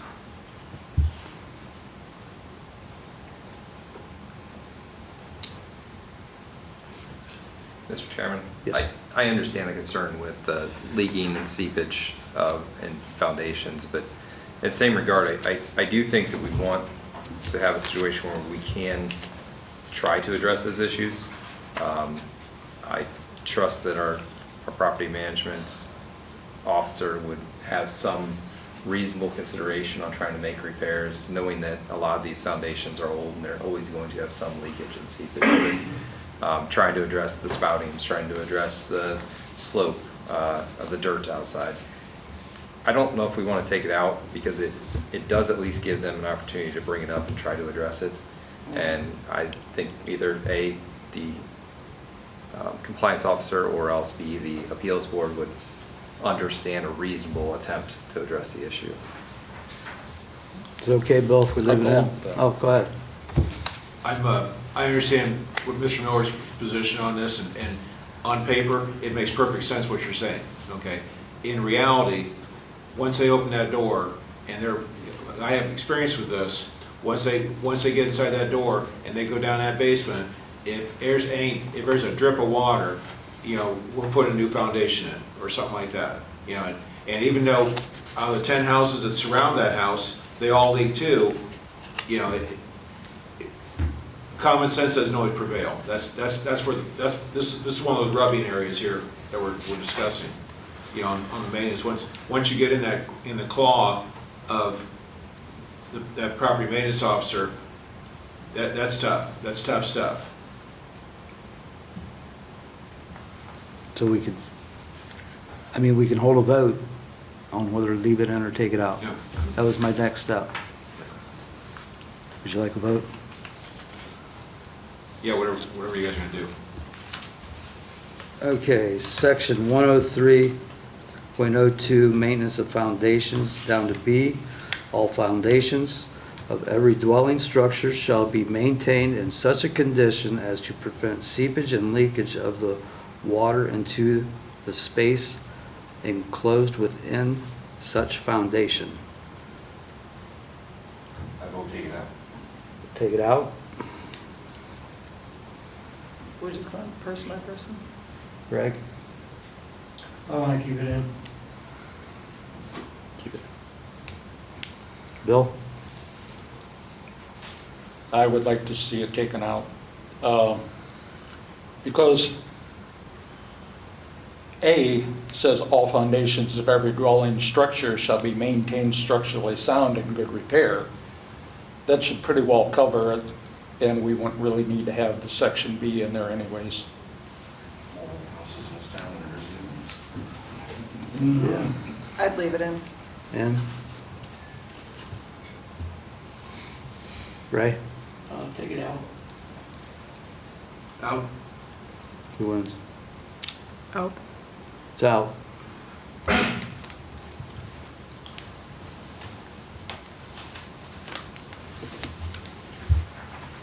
It's 4-3, in case you were wondering. Out 4-3.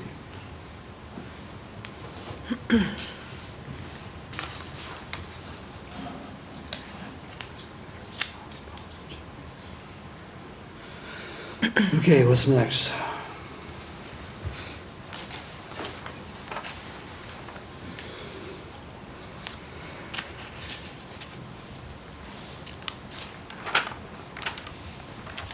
That's all I have for page 4.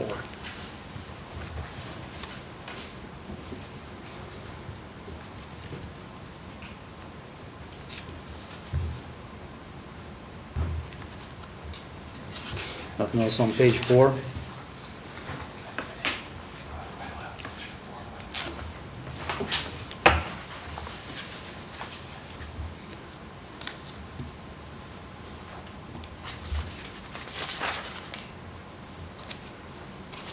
We're on to page 5. Anything on there?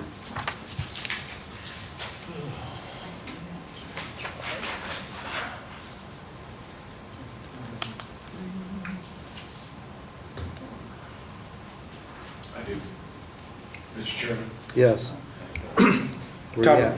Top of page 5, it's a continuation of B from the previous page, but I had circled here about connected wherever possible to a public storm sewer. I don't know how that reads, city ordinance wise, what's connected, what's not connected. I know you can't connect to sewer, but do we have do we have public storm sewers for the whole city? Do we have public storm sewers for the whole city? No, we do not. We are working on Okay, that. so We are working And on it says where possible.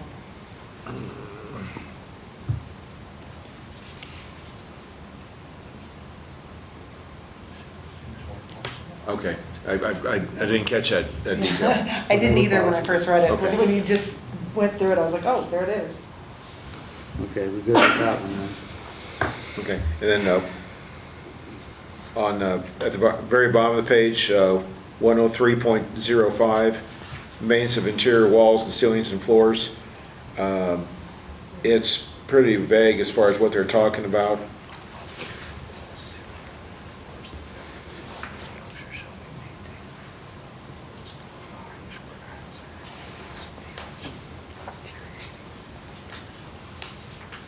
And we're also doing, we're also talking about something on the interior of the house now too. Not something structural, we're talking about something cosmetic.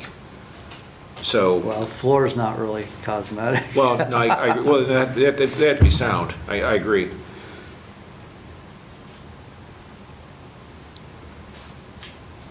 I mean, if we're talking about,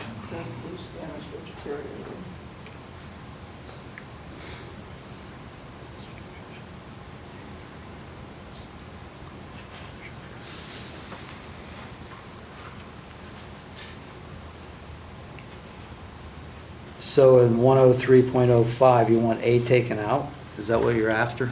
I'm not sure if that PMO is got anything to do with the interior of a building anyway. That's what I'm saying. Well, if he has to do with the furnace, I would say, yeah. Okay. Any discussion on that? Anyone else?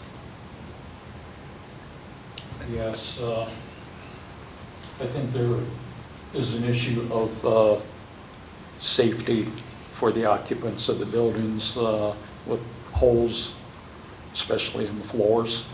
So you think we should leave it in? I think that should be left in. I agree. Agreed. So you want me to hold a vote, or are you good with that? No, I'm good. Okay, we're gonna leave it in. I wanted to mention because we're talking more about interior cosmetic kind of stuff rather than something that's structural or safe. Mr. Chairman. On the 24 code, if you go to page 23, section 305, interior structures. Page 23? And it's page 23 of the 24 code. It's called section 305, interior structures. 305.1.1, potentially unsafe conditions. Structure members have deteriorated or distressed or appear to reduce the load-bearing capacity, anchors of the floor to or roof to walls or columns, or walls and columns to foundation has deteriorated, distressed, and appeared to reduce the load carrying capacity. It goes on about, stairwell landings, balconies, walking surfaces, including guards and handrails, not structurally sound. So basically, it's covered. That's basically covered in there, in that section also. Yeah, I'm afraid if we had a load-bearing wall or something. So basically, when we go back to adopting the Bucyrus code and adopting the 24 code, the International Property Maintenance Code, it will still be covered. That would give the Property Maintenance Code inspector the right to say, okay, we're citing you under this part.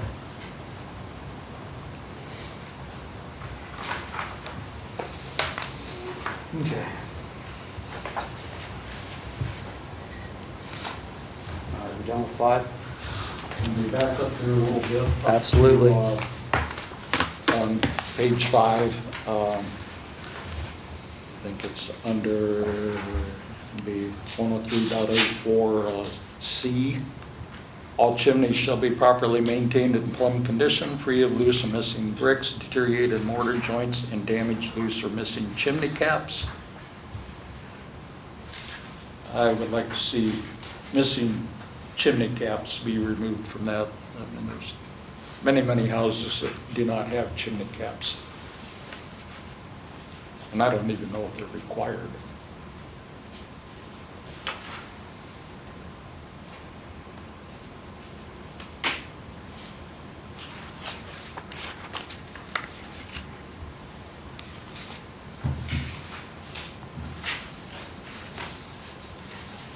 Unless this will, again, also be grandfathered.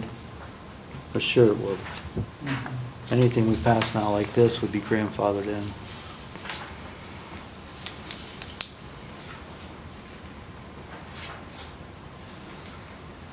I think if you're building a new house with a fireplace, you certainly want to put one on it while you're up there.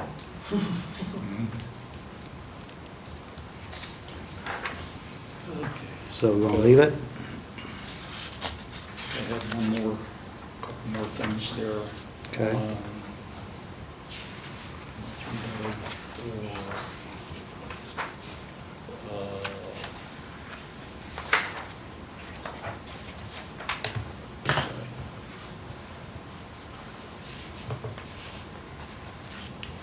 103.04.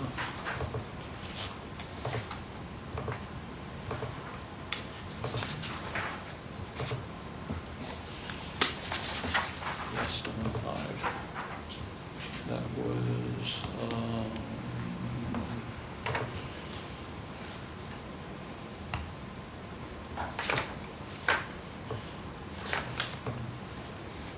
103.04, B3. All exterior wood or exterior unfinished surfaces shall be sealed and painted, or the surface covered with other approved protective coating or treated to prevent rot and decay. I think I just covered my own there because it says or treated to prevent rot and decay. Although there are some materials that are naturally decay resistant. So I think you should have in there all exterior wood except naturally decay resistant wood in there. Or exterior unfinished surfaces, and in there add except naturally decay resistant surfaces.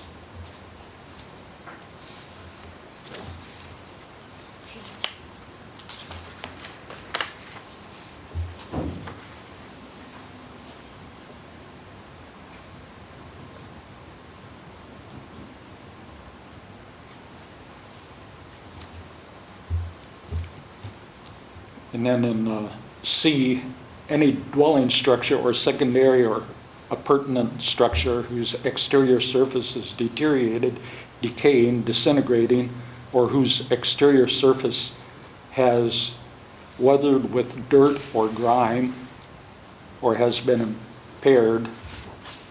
I think the weathered with dirt or grime or should be removed. So it just says, or whose exterior surface has been impaired through peeling or flaking of the paint or other protective coating shall be repaired, repainted, or resurfaced.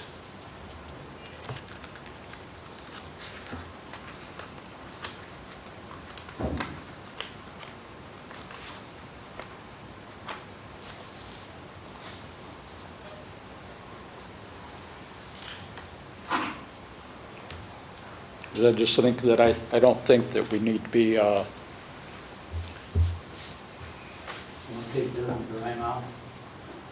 weathered with dirt or grime. Weathered with dirt or grime.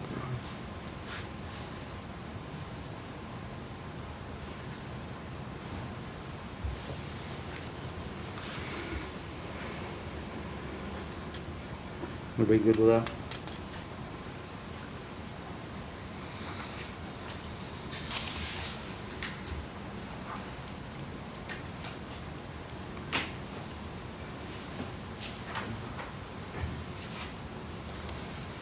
Anything else on 5? Under that same section is C, number 3. All new or repaired bare surfaces shall be painted or coated to prevent rot and decay.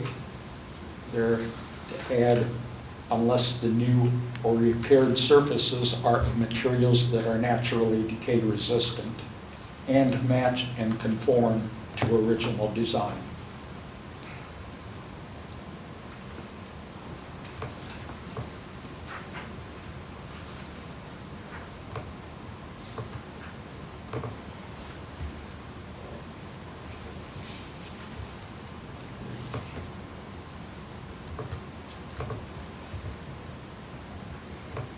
Okay.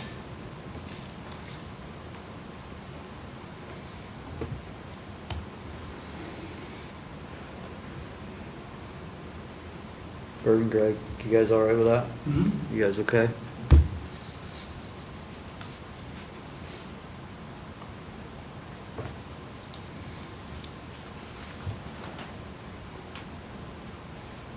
Mr. Chairman, I would like to just maybe bring up more of a general comment.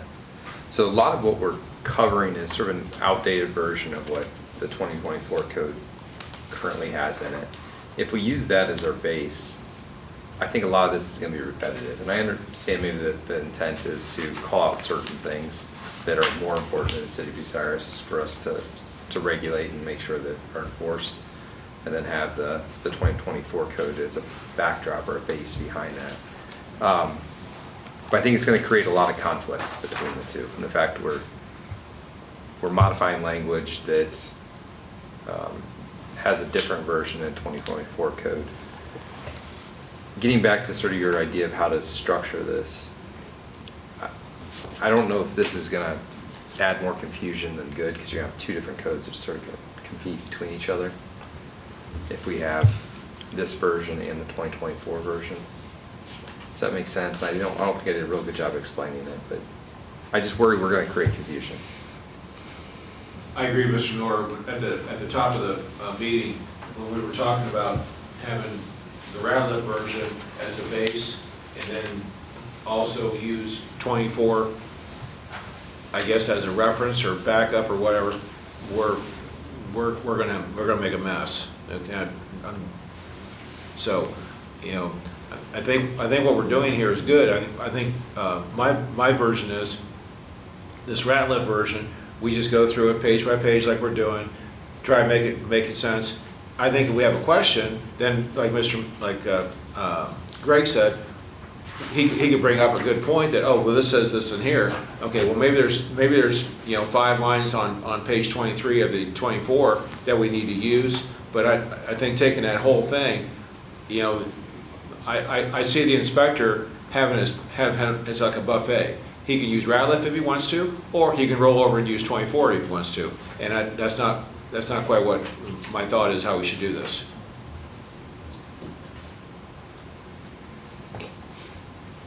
We're getting pretty late in the day. I was wondering if we could maybe. I got a couple more hours yet. We're good. Hey, some council meetings get till 10 o'clock at night. Mr. Chair, I could always have Brian go through Ratliff's code as well if you wanted to direct that to him and see if he can update what he already has, and then bring another draft back that's been updated to reflect the 2024 instead of what I assume is reflecting the 2012 code that was already in the Bucyrus codified ordinance. Sound good? Bill?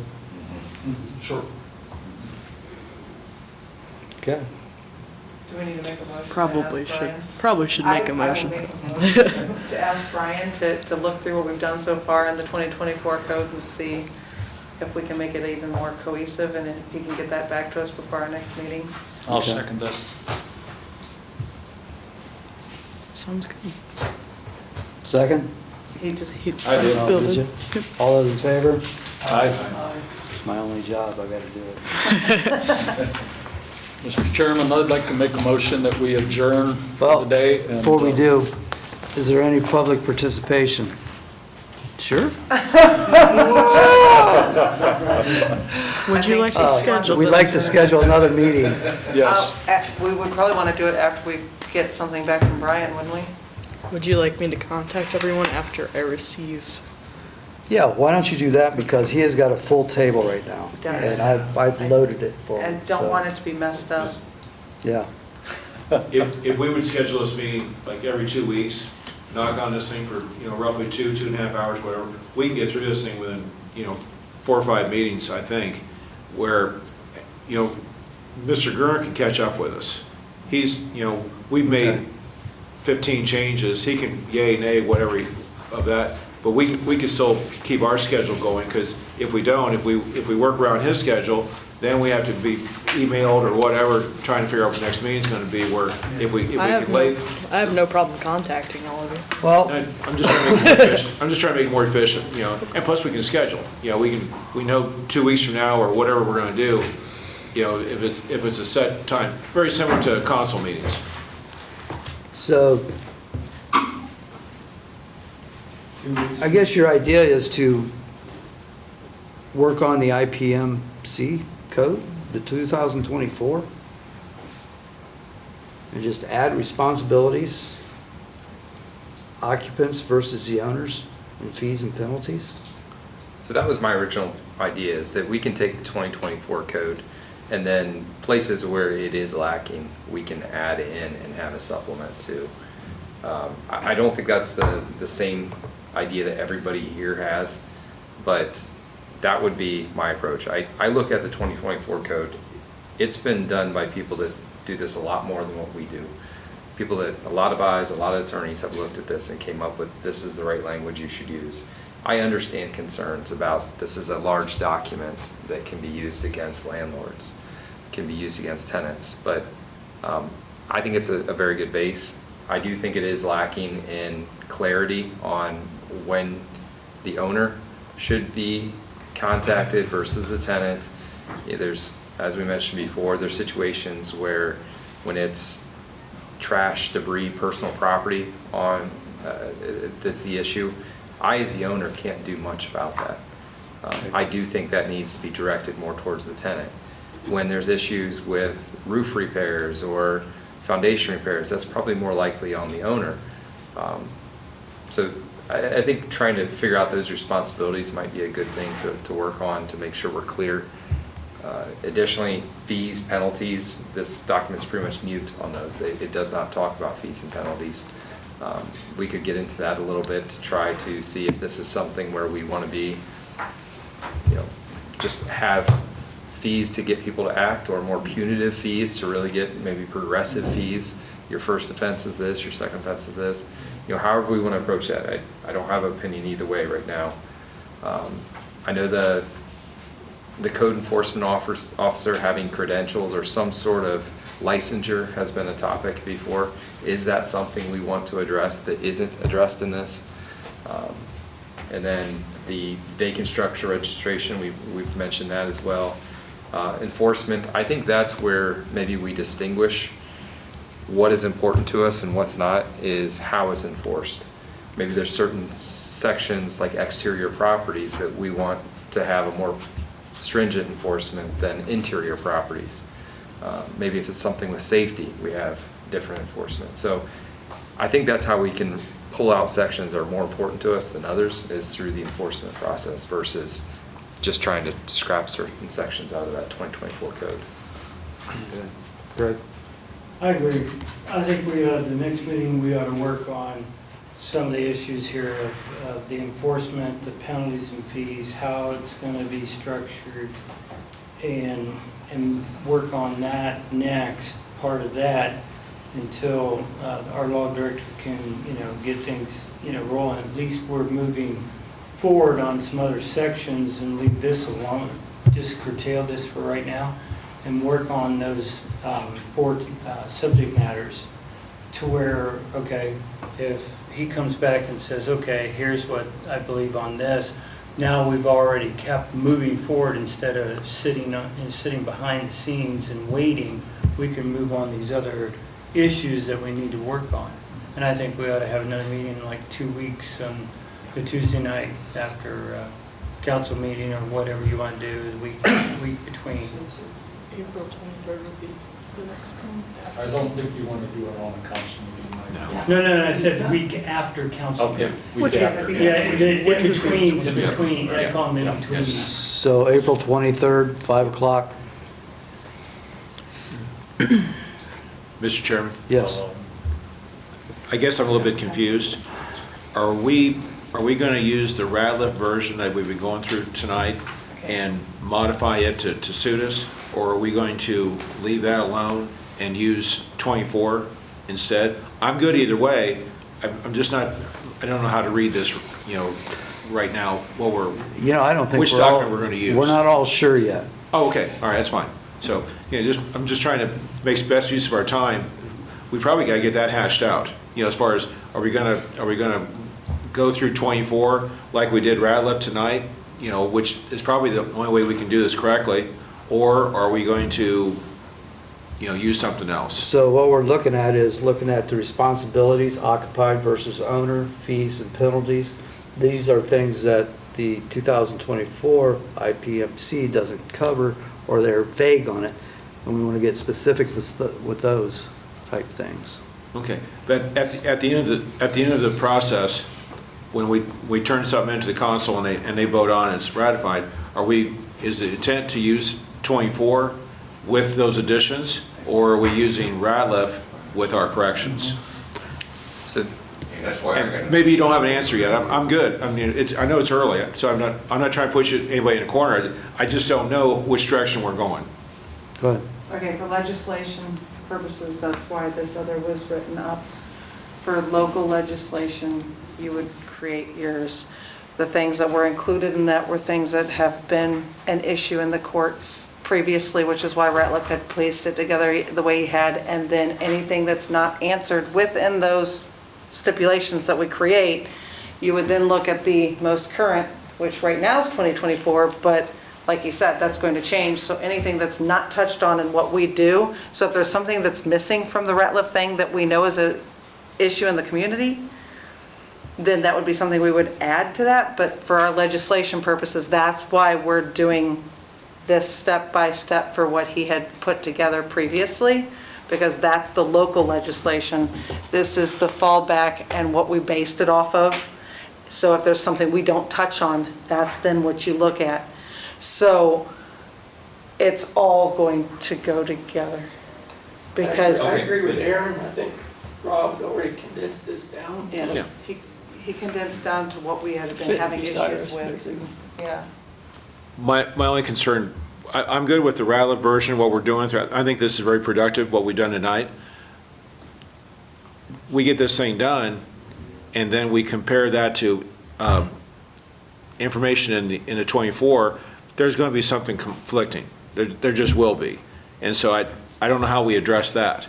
I don't think we do. I think that's a law director. It's going to be based off of ours first. Okay, that, we need to make sure that's in the ordinance also, because, you know, That's why I had if to somebody refer back to gets the put on the carpet, you know, for a violation, if there's two different versions, something's gonna get thrown away. Right. That's why we're gonna turn this over to the law director, right? Well, we probably gotta clean it up We're first, cleaning it up, you know. just cleaning it up. We're all working together. Yeah, Yeah, Mr. Chairman. yes. Okay, so the 2012 Property Maintenance Code, which is currently in effect here in the city of Bucyrus, okay, under legislation, and Miranda did a nice job of putting this on the front. What it says is, any of the following sections are hereby revised.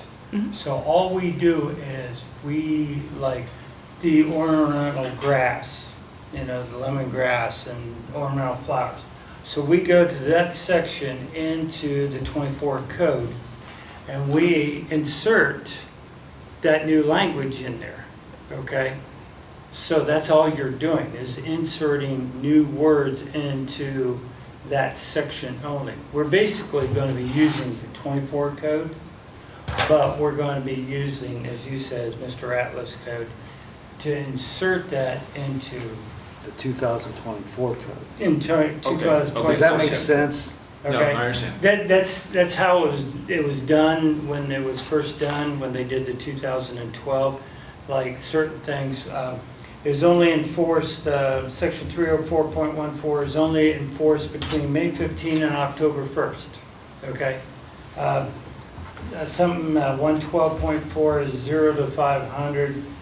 Section 103.5, there's no fees. The grass section 302.4 is 6 inches. Okay, so all we're doing is inserting some of this new language into this to where it doesn't matter. It's what we insert off of our code into this code. Okay, good. And it makes it simpler. And I'll put it all on the front cover. She put it all on the front cover. Seriously, when she made the copies of it, she put everything on the front cover. That's all the changes they made back then. That was it. So they'll follow the current version. Every time there's a new version come out, our changes will follow our code Correct. unless they're changed.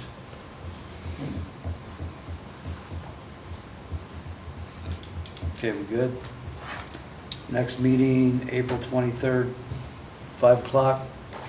I think maybe we better check with the zoning, because thinking there might be There's a BZA. BZA meeting at 4, a 4 on this. but I had one. already talked to Landon about the possibility of there one being at 5, and he believes that the BZA could adjourn before we would have to hold our meeting at 5.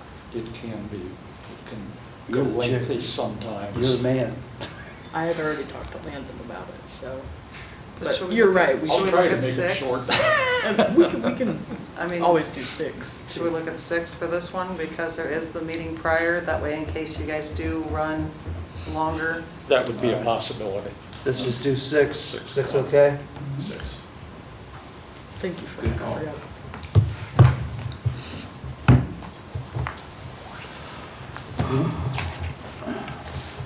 Any public participation?